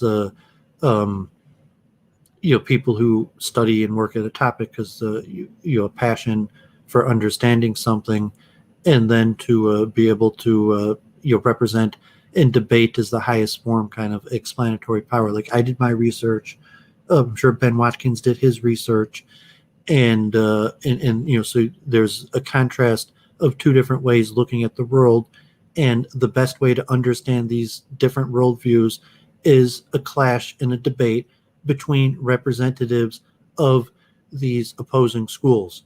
And, so the credibility is you just have something competent, or, better off expertise from, to represent the opposing schools.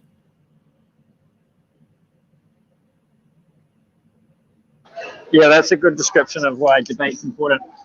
There's two pushbacks I think you're going to get from Ben. One is, we tinker with the brain and it messes with consciousness. I can't remember the other one. I thought it was, the other one is the interaction problem. So the interaction problem, you can just say, we have the same problem in other things which we consider to be scientific theories. For example, we have no idea how electromagnetic fields interact with electrons. They're different. They're categorically different from one another, and yet they interact. So that's something you can say. And the brain thing, they push that one quite hard, the physicalists, that the brain, you mess with the brain and it messes with consciousness. So I think what we have with the brain and consciousness is like a tap. You turn the tap on, water comes out. You turn the tap off, no water's there, but the tap is not producing the water. So similarly, the brain affects our ability to access the features of consciousness within this realm. Yeah, I think Ben has probably a more formal expertise. He probably knows the terminology and philosophical framing. And it looks like you got some Islamic prayer going on in the background.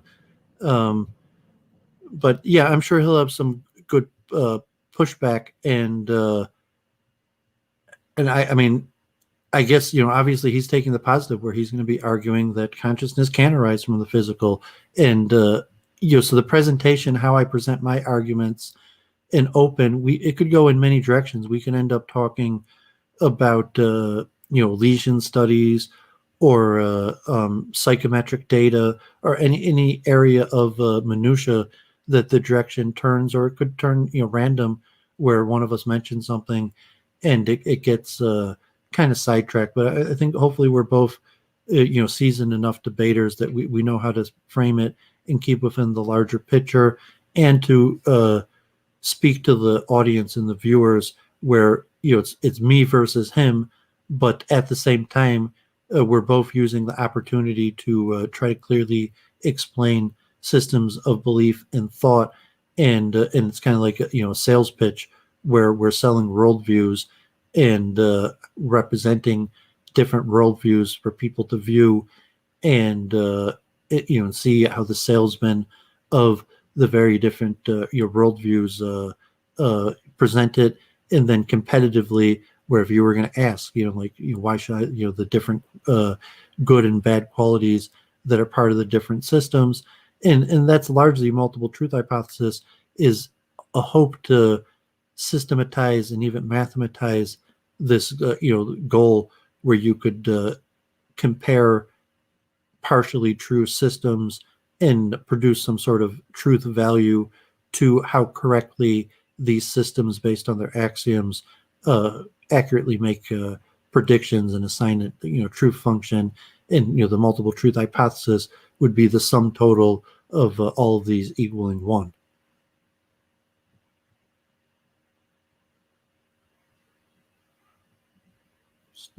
You still there, Jennifer? Yep, still here. Just thinking over everything we've been discussing. We don't have to make it an endless stream. So, I think, I covered the main things that I want to say, and how I want to present it. And Jennifer, she's not debating tomorrow night, so maybe if it is scheduled for next Friday, we'll do another Thursday night debate prep, and talk about, and she could think about it like her strategy, as I said, for is she the the representative, impersonal of the idea that you could assume that she's competent, and anyone wants to know more about her could come and migrate to her channel, or are you incorporating more of your own thought and system, or you'd be kind of like Claire and you're saying like you want to plug your own quantum periodic table and different ideas if you get a chance. And so you have to think about that, and the general structure and framing of the ideas, technicalities like research, pronouncing words right, knowing the names, years, like Chase and Simon, 1971, and work, multiple truth hypothesis and memory technique, even to, even playing chess and, to be able to clearly have your mind organized, like the prep, where say, okay, I prepared, Ben Watkins could hit me with any one of thousands of different arguments that I'm already prepared for. And, it's very likely that even though I'm prepared for thousands of different arguments, that he's going to hit me with a line that I've never seen before. He's probably going to have certain arguments that I've never heard before. But, on the spot, hopefully I will be able to think of something intelligent to say, like when, Joseph Cohn questioned me about, Adam Green and, Christopher Jen Bjorkness. And so and even like the in my side is like, well, he didn't give me the questions in advance. And, so it was tough. And he nailed me with tough questions on the spot that he didn't give me in advance. So, I think this will be more academic. And I just think philosophically, I'm going to focus on what it is and why people should care. So I'm going to try to strike a balance between those two intentions. So it's be a little bit subjective and then also objective. Yeah, I think, me and I'm guessing that, Arjun of Theology Unleashed, from what I've spoken of Arjun and seen on his channel, I saw Ben Watkins, it's going to be pretty intellectual and it might even be semi-technical, and, it might become, depending on the crossovers of our areas of expertise, we might end up talking about various things that hopefully will be interesting to a larger audience. But it also, it'll be a straightforward debate where you could look at the end, like a chess game, like a winner or a loser, but that less so than modern day debates. Like, I'm not trying to make converts or win people over to Doovidism. I'm just trying to represent and have an intellectual conversation on an important topic, and I'm not going to be trying to promote or push any of my own beliefs or ideas. But modern day debates, it's probably a less quite intellectual, and it's more possibly about making converts. So it's a little different when you're in front of a larger audience, and it might be a little more free flow or less vetting on, or whatever you're looking at it. But if you're trying to win converts or get subs to your channel, saying that I'm not necessarily planning on getting a bunch of subs to my channel, although maybe I'll get some subs to my channel, but modern day debates, and your goal is not necessarily also to try to get 100 more subs to your channel, something like that. And you could include that in your strategy and still look at it as professional. Like, yes, I did purposely self-promote myself in a way that I got 100 subs to my channel, but I was professional, and anybody who saw the performance even though I promoted my own channel or something in a certain way, that I did competently put forward the arguments on pantheism. Yeah. I don't know that there's any organized school of pantheism, so I'm not too sure who would be disagreeing with me there if I interpreted it incorrectly. But yeah, it's definitely a good enough label to introduce people to some of these ideas, at least briefly. Because 5 minutes, there's no chance of getting into anything in any great depth. I think that's the real challenge. 5 minutes might be the hardest long time to prepare for, really. There's people who've said in different ways, but it's more difficult to speak shortly. And you look at it, okay, because it's modern day debates, it's a larger audience, and you might want to hit a personal level where why this should matter to people. So because your average person is probably not going to have the concentration or care level that if you try to systematically explain what pantheism is, that they're just not going to listen, because it's going to take too much mental effort that you didn't make them care enough that why should they even want to understand what pantheism really is. And there might be a divide in the audience. There might be quite a few people that are ready to put that mental energy and really pay attention for a systematic explanation. But so as a strategy, and regardless to your own personal strategy, like how much you include yourself or are detached yourself from the person who's giving the argument, that the strategy of trying to convince the audience that this is important versus trying to give a precise systematic explanation of what it actually is, whether the people think it's important or not. Yep, well said. Well, I'm excited about it. I've been trying to get on that show for a while. It's been a while since I've done an actual debate, an actual formal debate. I miss it so much. So we have pretty good viewership, and Brundle the super chat. So maybe we'll do this semi-regularly. Like, so if your debate is next Friday, makes sense. We'll do it again next Thursday. If your debate isn't scheduled, maybe we'll do it semi-regularly. So I'm excited about the debate on Theology Unleashed, and I think and Ben is probably academically more qualified than me, and has a podcast. So and what position is he defending? Arjun, are you there still? Yes. Am I going first as like an affirmative, or is he going to go first? Because it appears that he should be the affirmative, that physicalism can arise from the consciousness, can arise from the physical, and I will be the negative. I guess I could be the affirmative as the negative, where I will be arguing that consciousness is impossible to arise from the physical, and then he will be countering my affirmative negative by saying, no, it is possible. But I think it makes sense that he would be the affirmative, right? Multiple negative hypothesis? Well, I would say he should be the affirmative and proposing that consciousness arises from the physical. And then yes, technically he's the one asserting a positive, yes. Yeah, and it's saying we could do it the other way around, where I go first and I propose that consciousness is impossible to arise from the physical, and then he could argue against that. But I think it makes more sense that he would be the affirmative. I don't know if Arjun is yeah. Usually we work that out like 10 minutes before the stream in the chat. The moderator is actually going to be Josh Wolf, who you've seen moderating. You may have seen moderating on my channel before. He's way better at it than me. But yeah, I mean, either way could make sense, because you're both kind of, well, I mean, one thing I usually think is whoever is defending the least standard position, it can make sense for them to go first. So physicalism, the brain producing consciousness is in many ways a more, especially in academia, it's a more standardly accepted position, despite there being bad evidence against it. So based on that, it might make sense for you to go first. You also made a good point about making sense for him to go first. So if you want, I can start a group Facebook chat with you two, and you guys can just work it out ahead of time. Is that your memes? Sorry, music. Maybe I'll just message Ben and ask if he's happy to go first and make a case for consciousness being produced by the brain or something.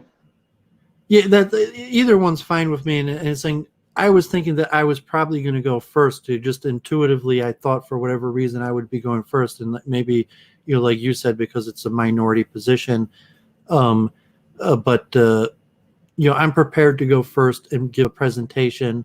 But if he wants to go first, which in classical debate would probably make more sense, because he's the one who's actually asserting something so either way is fine, and we could decide that right before the show. I do think it makes more sense for the person to go first who's defending the unorthodox position. Even when I was on Modern Day Debate, about to debate T-Chump, he's just like, so who's going first? And we were both like, either way. And eventually I was just like, you decide. And he's like, let's go in alphabetical order. So that's why I went first.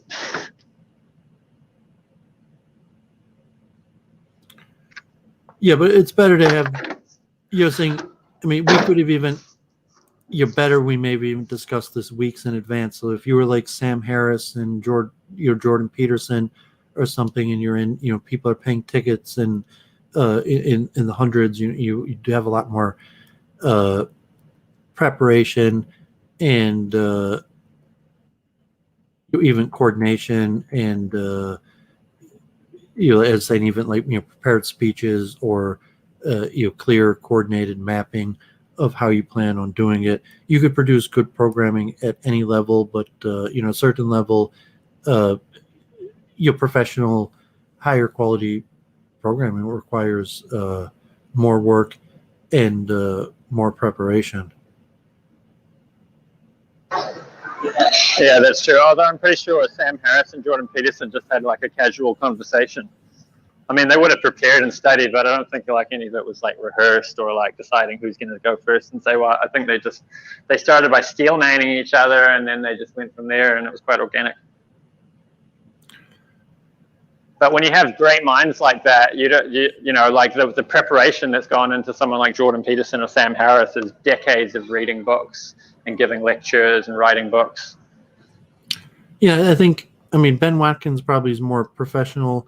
Yeah, I'm more, I guess, amateur, but I like debating, and I would do this for the rest of my life. And I'm saying, like I could see a few times a year debating an atheist or different topics, because I enjoy doing it. And it's a good way to keep me actively in research and thinking about it like a competitive level. It's like, okay, I'm out of school. I wish I was writing a book or publishing. Maybe I will do that, but like minimally to give myself goal accomplishment. Debate is a good way to do it. And then, you build up a little bit. I could give you a goal, a realistic one. You have a tendency of rambling on too much, and there's diminishing returns after a certain point of a ramble. So I try to not get rid of the rambles, but try to maybe circumscribe them a bit with, more precision in the actual argument that you're making. Because I think it's one of your strengths that you can sort of parse it out and literally say every single thing about a topic at a time. But then when you're actually debating, you want to strategically pick the best points that make the argument quickly, not necessarily 1 minute plus. Like I would try to keep the rambles to a certain amount, because like on the show the other day, you went on for like 5 minutes straight, which I thought was awesome, but on a debate would not be really appropriate for that. Yeah, definitely. And if you're doing regular content, I think it's just a troll. I think it's just a troll, Doovid. The other person. Thanks. Yeah, thanks. Yeah, I guess it wasn't actually memes. Yeah, brevity is a big thing. It's really tough to be brief and get the point across. But like in a debate, if you can make your argument in very few words, one, you don't lose people, and two, like people really understand. You can make a really powerful argument, but if you say it with too many words, you kind of lose steam. It's not as convincing. Yeah, and you want to give the other person time to clearly present what they're saying, and you want to have not talking at each other, talking to each other, where both people could be expected to be putting forward well constructed, thought out arguments, and if it's flowable, mappable, where someone viewing, if it, a professional debate would be able to take notes and reconstruct the arguments in a flow of the arguments, and then even so to say score it in professional debating, where there's some sort of objective measurement to scoring a debate. Obviously, like debate judging isn't really objective, but they do have quite a bit of a science of professional debate judging and point systems and scoring methods and flowing charting and various things. And it's really a lot of practice, like rambling, having friends, like people giving constructive criticism, feedback, and preparation. Saying like, I'm probably going to watch this stream back in 2-speed, so the arguments that I said on Week in Review and tonight were practiced for hopefully tomorrow night, where you'll see a better version of what we said here tonight. That's the purpose of the debate prep. So whatever you saw here tonight, you're going to see a better version definitely tomorrow night. Yeah, it's going to be great. I'll grade it for you. I'll keep a little pad of paper and make some notes as we go. How's that sound? We can go over it on Week in Review. Yeah, and like maybe I'll start like a regular, if working together with Arjun, and we get a few other people, if I If try we to can do actually get the debate circuit going, then it would be great because we'd always have fresh debates to talk about.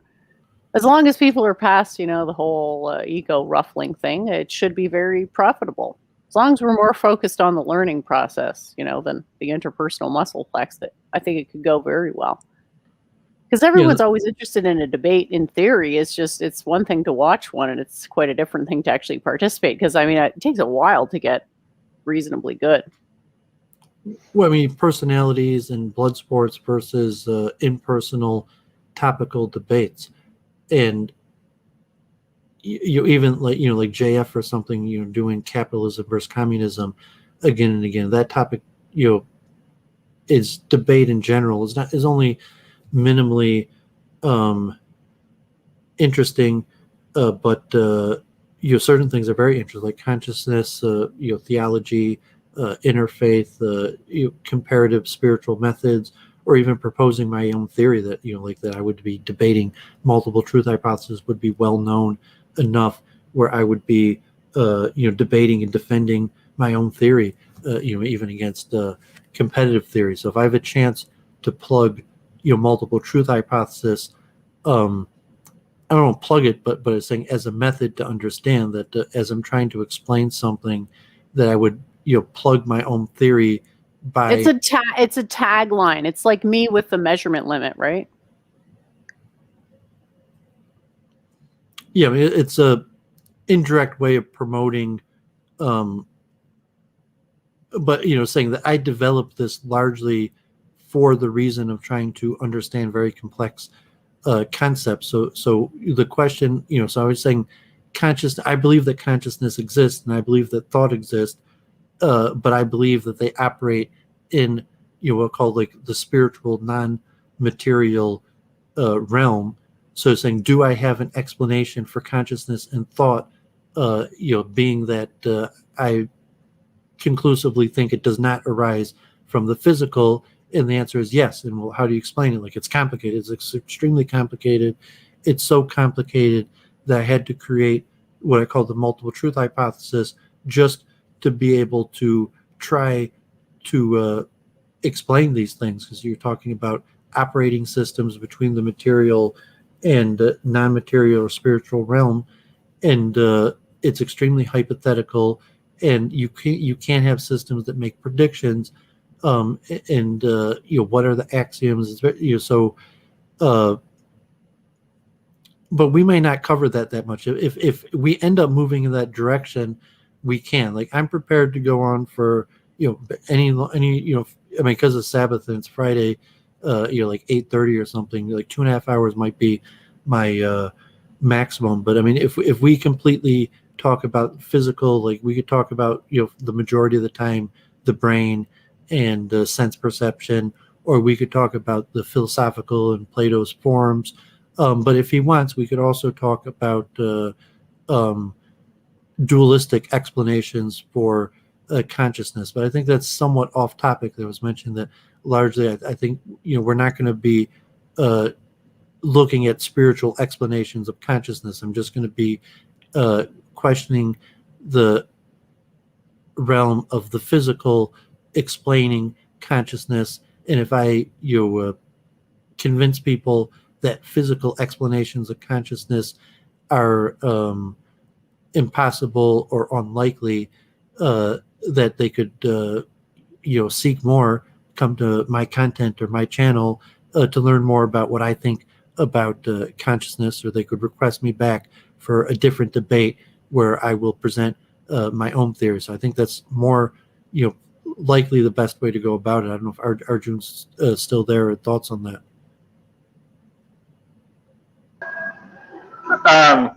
Yeah, I'm definitely going after consciousness on physical as more the idea. You will get people arguing that if you want to tear down one theory, you need to offer an alternative, but I don't think there's any basis for that. If somebody's convicted of a crime and I want to say, actually, that guy's innocent, I've got evidence. You can't say, you can't prove this guy's innocent unless you can prove somebody else is guilty. It just doesn't make any sense.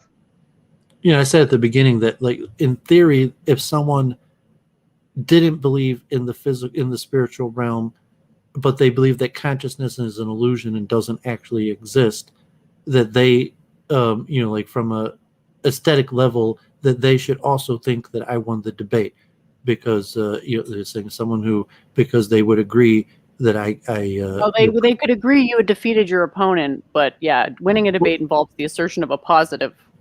So, the positive being that consciousness cannot arise from the physical. That's a negative. Well, the reverse of a negative is a positive. No, it's not. You'd have to say consciousness is something. That would be a positive. For example, consciousness is a quantum computer. That's a positive assertion. That would be consciousness winning. Is something that cannot arise from the physical. Yeah, so what you've done is defeated your opponent's position. You haven't won the debate, because winning the debate only happens when you assert a positive. That's the traditional understanding. Yeah, or winning the debate, that I fulfilled my function of you beat your enemy. Or your opponent. My enemy is a bit of an overstatement. But I was saying that I demonstrated that this positive cannot be asserted. You defeated your opponent's position, which is not the same thing as asserting or winning the debate, because winning the debate is actually asserting your own position. Well, he might not have the position. So saying, if I'm asserting, no, he doesn't. He's wrong. So you can still. Well, he may not be wrong. He is saying that he does not have to be defending the position that consciousness does arise from the physical. You're just defending the position that consciousness could arise from the physical, or the possibility. So if I'm saying it's impossible for consciousness to rise from the physical, all he has to do is demonstrate that it's possible for consciousness to rise from the physical. Mm. Yep. And whether he believes or not consciousness arise from the physical is irrelevant. He could be arguing it just for the sake of argument. I don't know. I'm assuming that from it's the mainstream position, so why wouldn't he hold that view? Yeah, so saying if there was a person who believed that the physical realm is the only realm that exists, but consciousness is an illusion and doesn't exist, and they're in agreement that it's impossible for consciousness logically to arise from the physical, but they completely disagree with me about the existence of consciousness and the existence of the spiritual realm, that in terms of like winning the debate, that they would be in my corner, that I correctly did a better set over the arguments that demonstrated that consciousness can't arise from the physical, even though my conclusions is therefore, because we know this phenomenon consciousness exists, that it must come from the spiritual realm, as opposed to the conclusion therefore consciousness doesn't exist. Yeah, one is a positive assertion and one is a negative assertion, and the burden of proof for disproving an incorrect position is lower than the burden of proof of establishing a correct position, right? Because if all you say is consciousness doesn't arise from physical, there's no way for someone to come in and argue against that, because you haven't actually said anything. You've said not a thing, which is not the same. Yes, I'm making the point that for the sake of the debate tomorrow night, I could be arguing that consciousness doesn't exist, period. That consciousness is an illusion and it's impossible, period. How about consciousness is extra material? Personally, that's not my belief. Yes, and that I'm a dualist. I do believe in consciousness, and that consciousness is a phenomenon of the spiritual realm. But I'm saying, if you look, how about consciousness? Consciousness is extra material. That way, you don't have to invoke spiritual. You just say extra material is like the positive way of saying non-material. Because it's irrelevant to the argument. It informs your cosmology, which does matter. For the sake of the argument, whether I believe consciousness exists or not is separate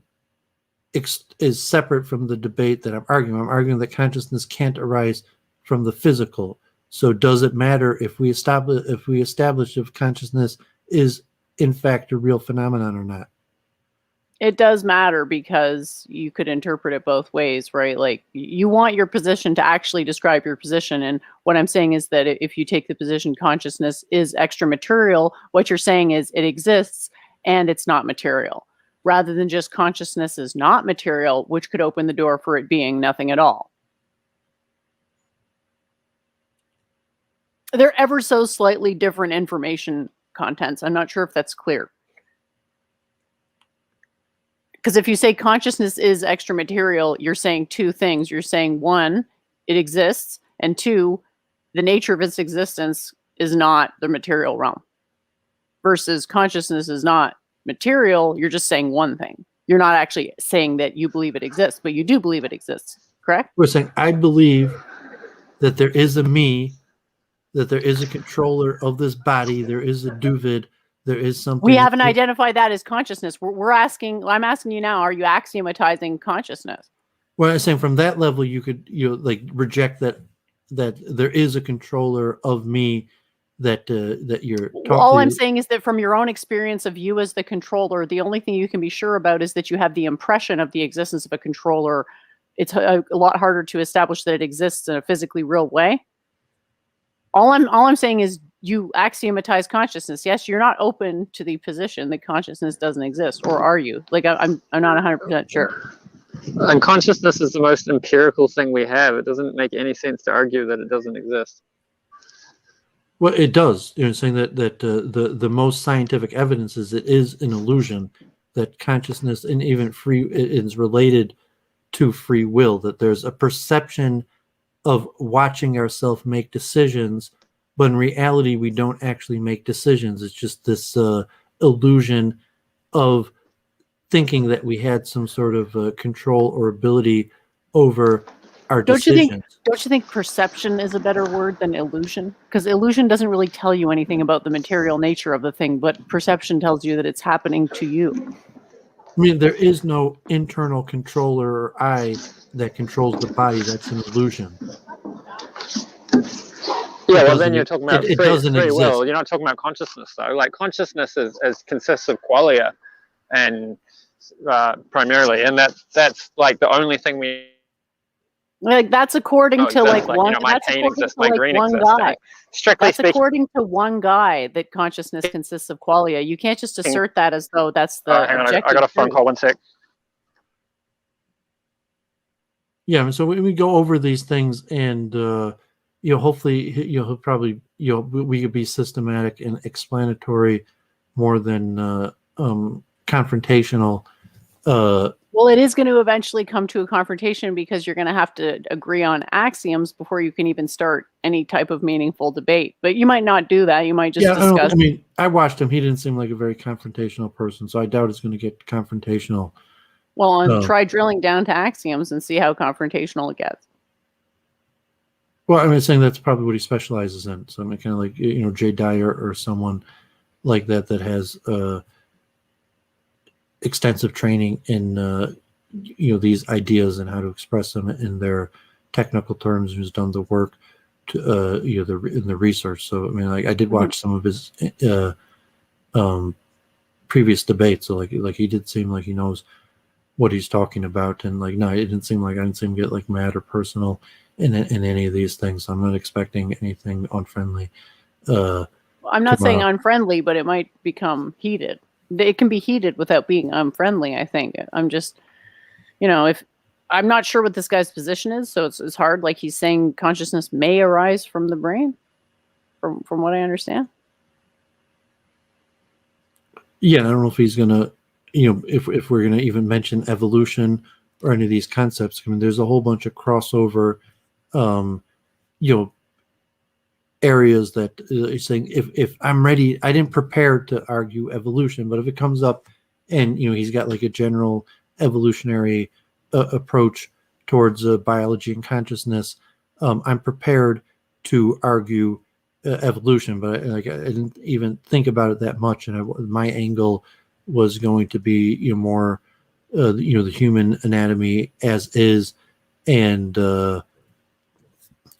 pure philosophical, logical, empirical approaches to the nature of knowledge. But could turn out that he's going to take a more straightforward physicalist approach that yes, like the evolution of these processes, and it's well known, and he's going to be presenting anatomical, biological processes, but I doubt it. Like from what I watched, he seemed more philosophical and like a classic training, even a training in theology. So we'll probably more be talking about the nature of ideas. Sounds great. Yeah, it's going to be a good one, I think. I'm really looking forward to it. Yeah, I think moving forward, this is going to be important, and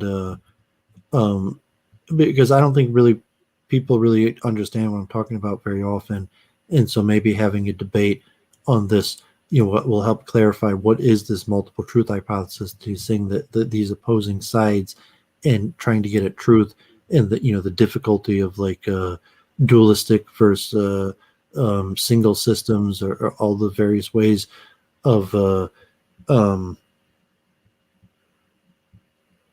so we get Arjun back driving. So Every time I get a phone call, I have to hop off and hop back in again in order for my Bluetooth headset to work.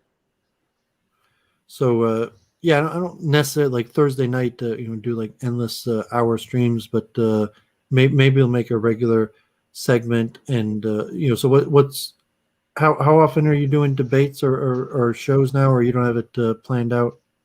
I mean, no, there's not really any plan to it. I just sort of get content up whenever I can and try to make it high quality.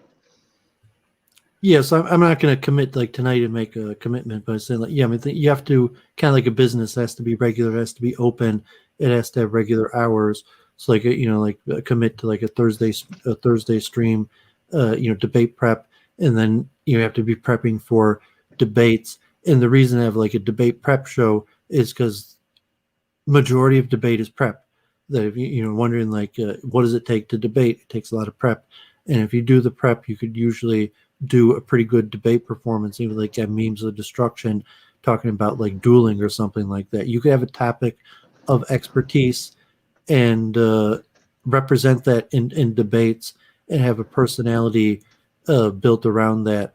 And if you like debate and theology in general, is just a method to like maybe eventually we'll do personalism versus impersonalism, you possibly quantum consciousness, you maybe dualism, maybe as an affirmative, where we'll actually be debating comparative dualistic systems or explanations of consciousness. So if it's good programming, hopefully there'll be people who want to get involved, and there'll be experts who appear that know a lot, and be able to have good content. And even people from around the world, New Zealand and Elliott and the West Coast in America, and so be interesting, the power of the algorithm, computer karma, to see good programming, create good karma. Yeah, and hopefully see people progress in their debate skills. I think you've gotten better, Doovid. Since I've known you, I feel like you're a lot tighter than you used to be. More when you watch confident. like if you work at it, you get better. I mean, it's basically it's not just like coaching chess, but really anything that you work at it, you get better. And even to publicly do it, or to have a like a group of people that work it together, and it's like physical training, yoga, debate, whatever interesting, you get work at it, you get better. And it's just like streaming, like a chill stream. You don't have to work at like hanging out with your friends and talking. You're just saying, I just hang out with my friends, like I don't work. But communication is like speed reading. Like you might not think about working at communication, but communication could always be improved, and that's the purpose. Like Week in Review is, and even the debate prep, that's something that we actively want to get better at, and work at getting better. Besides per performances, and even make it somewhat interesting to encourage circles, like where new people could appear, and we'll help them research topics, and maybe like baby debates or smaller circuits, like you really like it, like chess, chess coach. Like I don't just do elite. Like I'm happy to sit down. I like the game of chess, and even pure beginners. It's interesting to me. So debate Yeah, that's also. the thing is like the shit streams is what makes me better at debates. Like talking to you, I think has made me maybe better at explanations, but what really sort of preps me for debates is like shit streams. I hate to say it, but like that's the most difficult thing, and it really sort of it's like preps you somehow, really gets your juices flowing. You have to take on like 5 people at once who are all insulting you. Well, I thought Arjun, like preaching, winning converts, Harinam Sankirtan, even the theology of the process, comparing it to debate in general, versus kind of like elitism in being at the academy. Just okay, like I'm trained and I'm at the academy with other professors, and I only debate other people. Versus like no, like I'm on the street corner. And most of the people I debate with have no academic training, and kind of like a preacher talking to a larger audience, and that has people from young to old, from high birth to low birth, from high achievement to low achievement, and the various factors. And there's a message that's pertinent to everybody, and levels of acceptable or unacceptable behavior.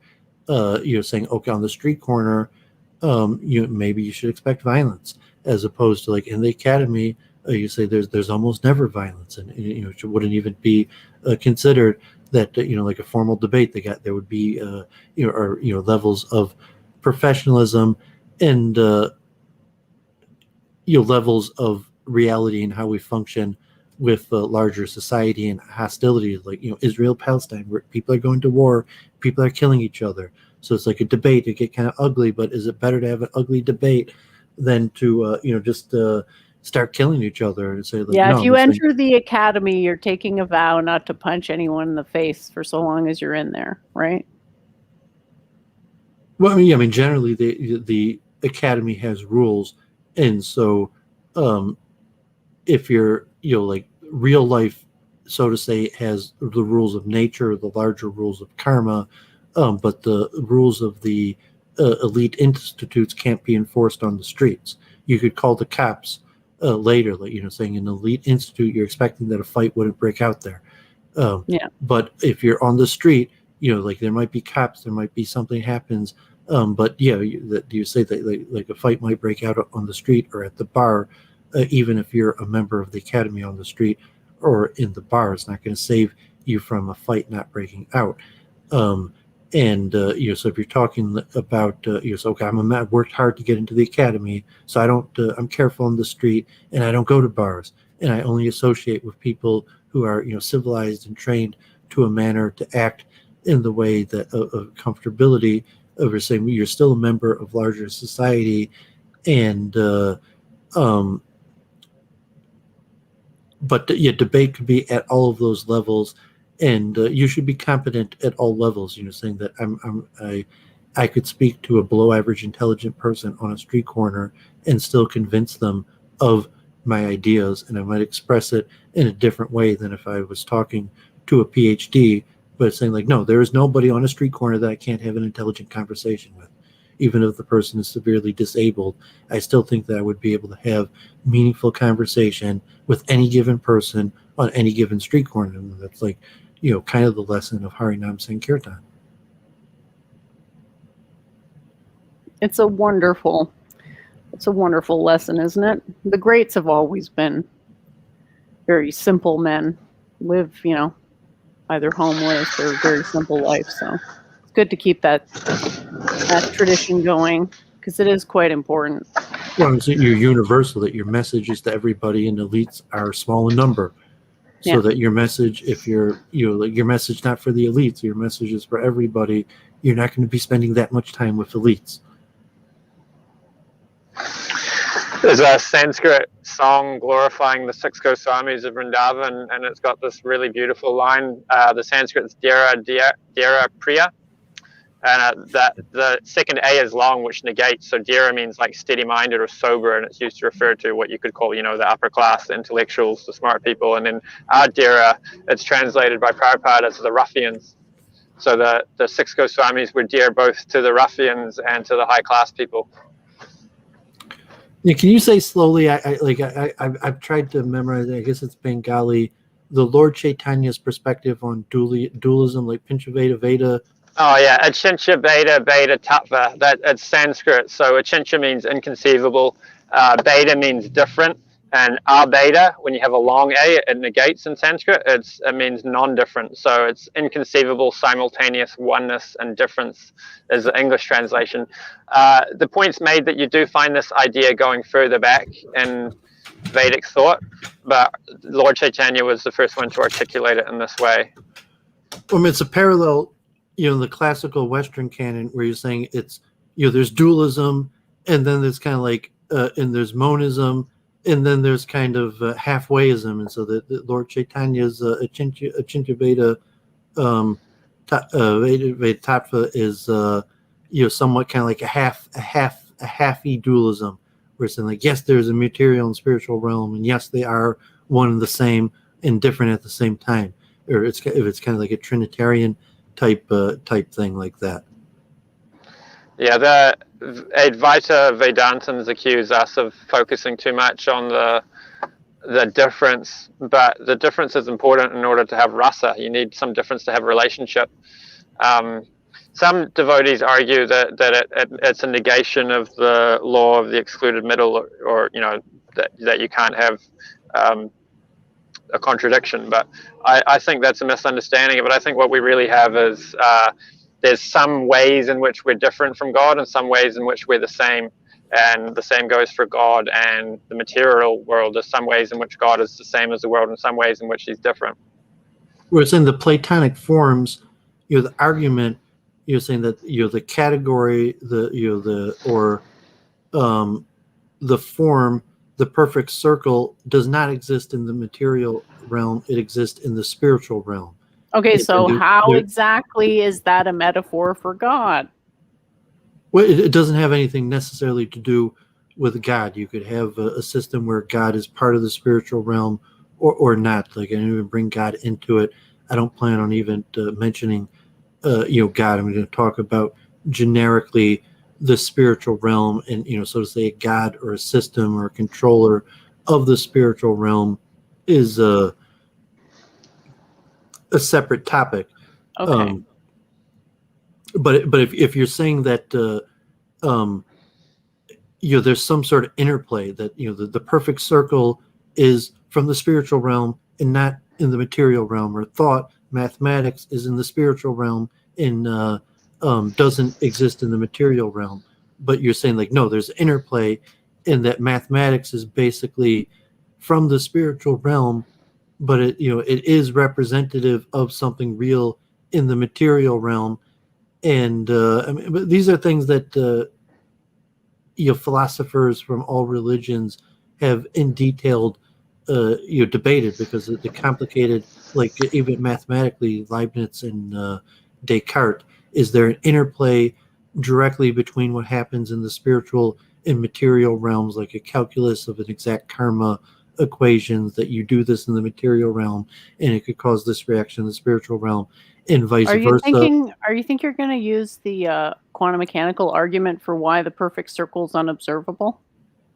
Like, how exactly are you going to substantiate it if not through quantum? Well, I mean, I'm just going to use the Platonic argument. I mean, if you want to. No, I know what the Platonic argument is, but why isn't it, according to Platonism, why isn't a perfect circle observable? I'm suggesting you should invoke the observation reduction equivalence principle of quantum mechanics to directly prove why a perfect circle is unobservable. I think it makes the argument a bit stronger. Yeah, I mean, possibly it might be a little outside of my because the perfect level, and the perfect circle exists. It exists, but it's unobservable. Okay, so what we're doing right now is we're confronting the view that everything that exists is observable, but that is not a fact, because there's this unobservable realm. Why is it unobservable? Because if I tried to observe that perfect sphere, even if it existed, the act of observing it would waveform reduce it.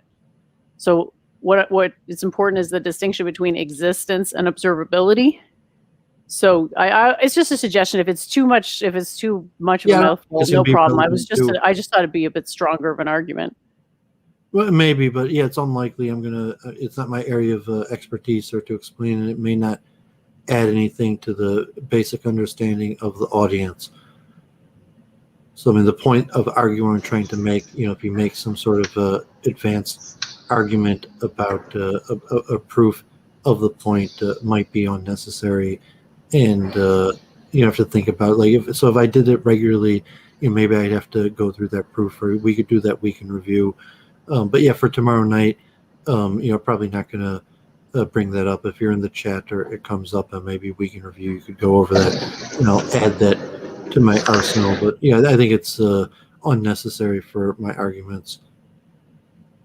I'm saying this, that if they were unfamiliar with that aspect of the argument, they could say, well, I can make a perfect sphere on my computer. How do you, I'm just trying to push you a little further in case you get a pushback on that very good argument. How do you come back against that? Well, I was just saying there are perfect spheres, and you argue that what is a perfect sphere, and the nature of the geometry or mathematics of. Well, you say that's not really a perfect sphere. Why is it not really a perfect sphere, though? Because it's comprised of bits, right? Which are little dots, which render as squares and cubes. So it's always an approximation of bits to make the sphere on the computer. Yeah, so it's more a mathematical or logical argument that, I guess it pays to, saying if we had a proper, now we've already been going for a few hours, but in pure debate prep, this is exactly what we should have been talking about in the logistics of the structure of, these arguments, and saying that that's essentially what this show would be about is, trying to present these arguments, structure them, break them down to the logic, and that's why you have to be able to be very precise just to a topic and have high concentration levels to understand the structure of logic. So what is a perfect circle? What does it mean to exist? And how would it be manifested in the material realm? And how do you break down to explain that this perfect circle is impossible to exist in the material realm? And if you're a higher level proof from quantum mechanics, or even to derive a mathematical proof, is definitely what I think a perfect circle can exist. It's the perfect sphere that can't exist, because you can have a perfectly spherical electrical field around a line or a cylinder shaped thing, right? You can have a perfectly circular. I don't know that the rule applies to anything other than spheres. Electric fields maybe, but they're observable, though. It's a question of observability. Can we observe a perfect circle? Maybe the answer is yes if it's derived from a perfect sphere. It's the perfect sphere you can't observe directly. Arguments. They're saying that the Platonic form argument saying the perfect circle doesn't exist. Period. Not just that you can't observe one, that it doesn't exist in the material realm. That even if whether we could observe it or not, the question of whether we could observe a perfect circle is saying that a perfect circle is a concept that doesn't exist in the material realm. We could think about it because it actually exists, and it does exist in the spiritual realm. It's a true concept that doesn't have a physical representation. And you could have an approximation, but that isn't a true circle. And so on a simple, infinite level of mathematics, ancient Greeks, the more modern applications of the Platonic argument, yes, I would be a better man, a better debater if I prepared this. And if it was, now it's already 4 hours in, even Jennifer, if she was, going to teach me something or going to present something, that is more the direction of what I would hope for this show. That would be, the presentation and teaching of actual arguments. Awesome. Yeah, it's thanks. Okay, Did you so get through much of those paradigm lectures that I recommended? I actually watched almost all of them. Like I think I watched them all, but like like a handful because they were out of order, and then the few that were out of order I didn't. From like 3 on kind of like the human anatomy I didn't watch, but yeah, I watched like 30 some of them, and they were pretty good. Like it's very difficult to assess your own system, so his arguments and his overviews of the general knowledge and somewhat like Vedic system turn. I enjoyed it. Like I watched it in 2 speed. Most of the time, some of the time I was actually watching it, but usually I just had it on the background and was just listening to it, not actually watching to it. But yeah, I got out of it. I appreciate that. Are you going to use some of his arguments?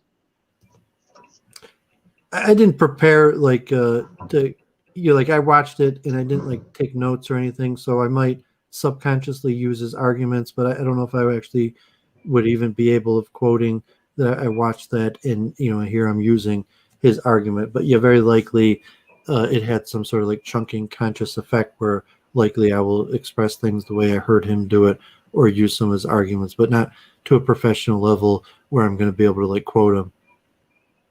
I find listening to something casually like that, like you can understand it to some degree and it can help strengthen your conviction, but you can't really argue the same arguments to other people just based on having listened to it casually. It's a lot more of a difficult thing to do, eh? Well, it's academic. So you're saying, I'm doing this hard work just because I really want to understand the concept. Like I'm taking notes and I'm, a lot of attention. And you're saying you got to make a living, a busy man. Like, no, I didn't do it at that level. If I was in school and I was paying or I had a grade, or if it was my job and I was getting paid, I might, put more work into it. But like, there's just my passion. Maybe it makes me a better person, a better devotee, increase my prestige to, be able to publicly know this better. But, there's a work level, it's just kind of like homework for the fun of it. And time is limited. So, saying Jennifer's got good ideas, he's got good ideas. And, saying like the over preparation where, it's like I'm prepping, so I can have a debate. And it's like, no, I would be doing this even if I wasn't having a debate because this is what I think about. This is what interests me. This is what I've been thinking about for decades now. And so debate is just kind of like natural and fun because I'm thinking about this stuff anyways, versus more like a professional presentation where I would have taken notes and be able to properly quote my sources, and that's probably that's why I want to make this Thursday night prep show is to be able to put forward a more professional, well organized presentation and find other like-minded people. I've been working myself on trying to go deeper rather than going too wide. And so like you may have been better off just listening to a couple of the lectures like multiple times and like really understanding a few of the points to where you could recite them rather than listening to 30 of them, because there's not a lot of repetition. There's a bit of repetition in there, but mainly he's covering new material in each one, or whatever your arguments it is you're planning on using, just find content on those lectures and digest that and really get your head around it. Yeah, I mean, I've done a lot of research on the topic in general, so it's tough to like material that's presented for everybody from that or a certain perspective. You end up viewing and using a lot of content, even though the content isn't really geared towards you, and you could get out of content or certain aspects of it. And repetitive stuff, stuff you're being told that very well versus stuff that you haven't thought about before. And but yeah, it was pretty good content. I don't know if I'm gonna have time to deeply study or get involved in trying to review or think about his content. Like if I did a debate or spoke with him, maybe I'd go back and view it more. Like I got out of it, but he's got a different system than the system that I'm working with. So it's unlikely that I'm doing different research. But yeah, I appreciate pointing out. I watched a good 10 plus hours of that guy. Yeah, I mean, ultimately, what I would like for everyone to learn how to do is to think on a level where other people's expressions can be easily axiomatized. Then you can come up with a model for their beliefs, and then you can predict their beliefs, compare it to experience to see whether their beliefs are consistent, and then base who you follow based on what their beliefs are and how much they accord with yours. That's I mean, to me, that's partially what I do. It's also how open is somebody to new ideas / what is their actual intention? Like, do they really want self-improvement, or are they on some other level of fixation type thing? But all that to say, hopefully you'll want to go more deeply into my stuff at some point, because I really think it is a much more systematized way of thinking, faster. It's like the speed reading of thinking.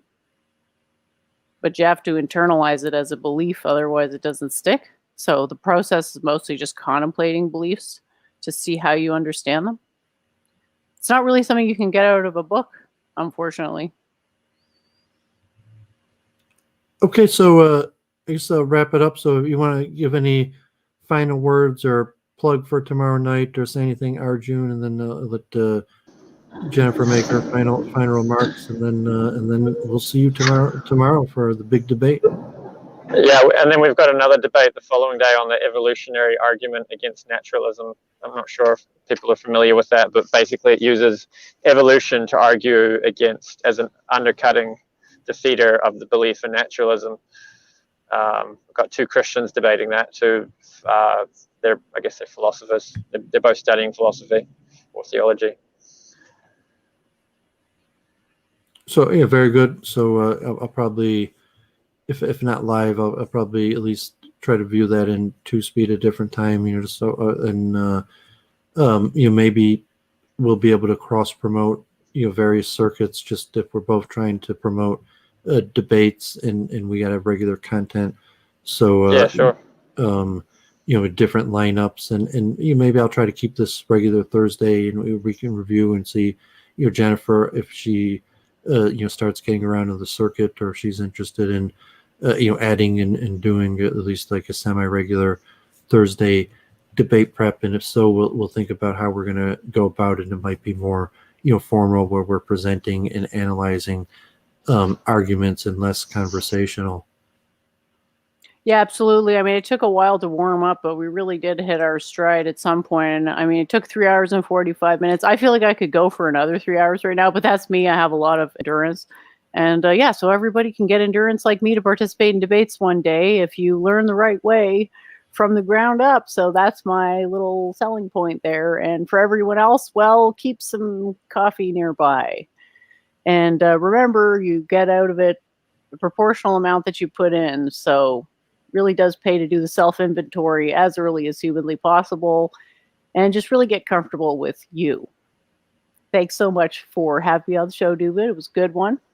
And all the people who participated extra, thanks for sharing, and thanks for giving us your undivided, or as much as possible, undivided attention throughout the course of this wonderful conversation. Truly unparalleled content across the modern internet.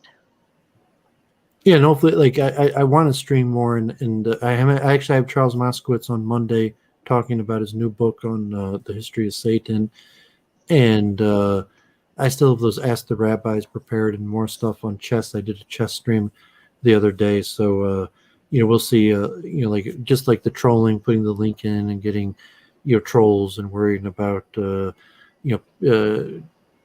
monitoring what people are saying on the stream, so that I don't get banned or something. Just makes I'm not even going to stream. But like hopefully get a community where that's less of a worry. People who exhibit higher levels of impulse control, where you don't have to try to stream more and actual content. Some sort of value proposition where the different people are participating in research or the various streams, and it's good chat and good feedback. So appreciate Jennifer and Arjun, and we'll see. Possibly this will be a regular segment. We'll see if we can review, or when Jennifer finds out for sure when her modern day debate is going to come out. So wish everyone a good night. Hare Krishna to Arjun, and thanks for setting up the debate, and looking forward. And I'll see you tomorrow night. Hare Krishna. Yeah, thanks for the discussion, and thanks for coming on tomorrow.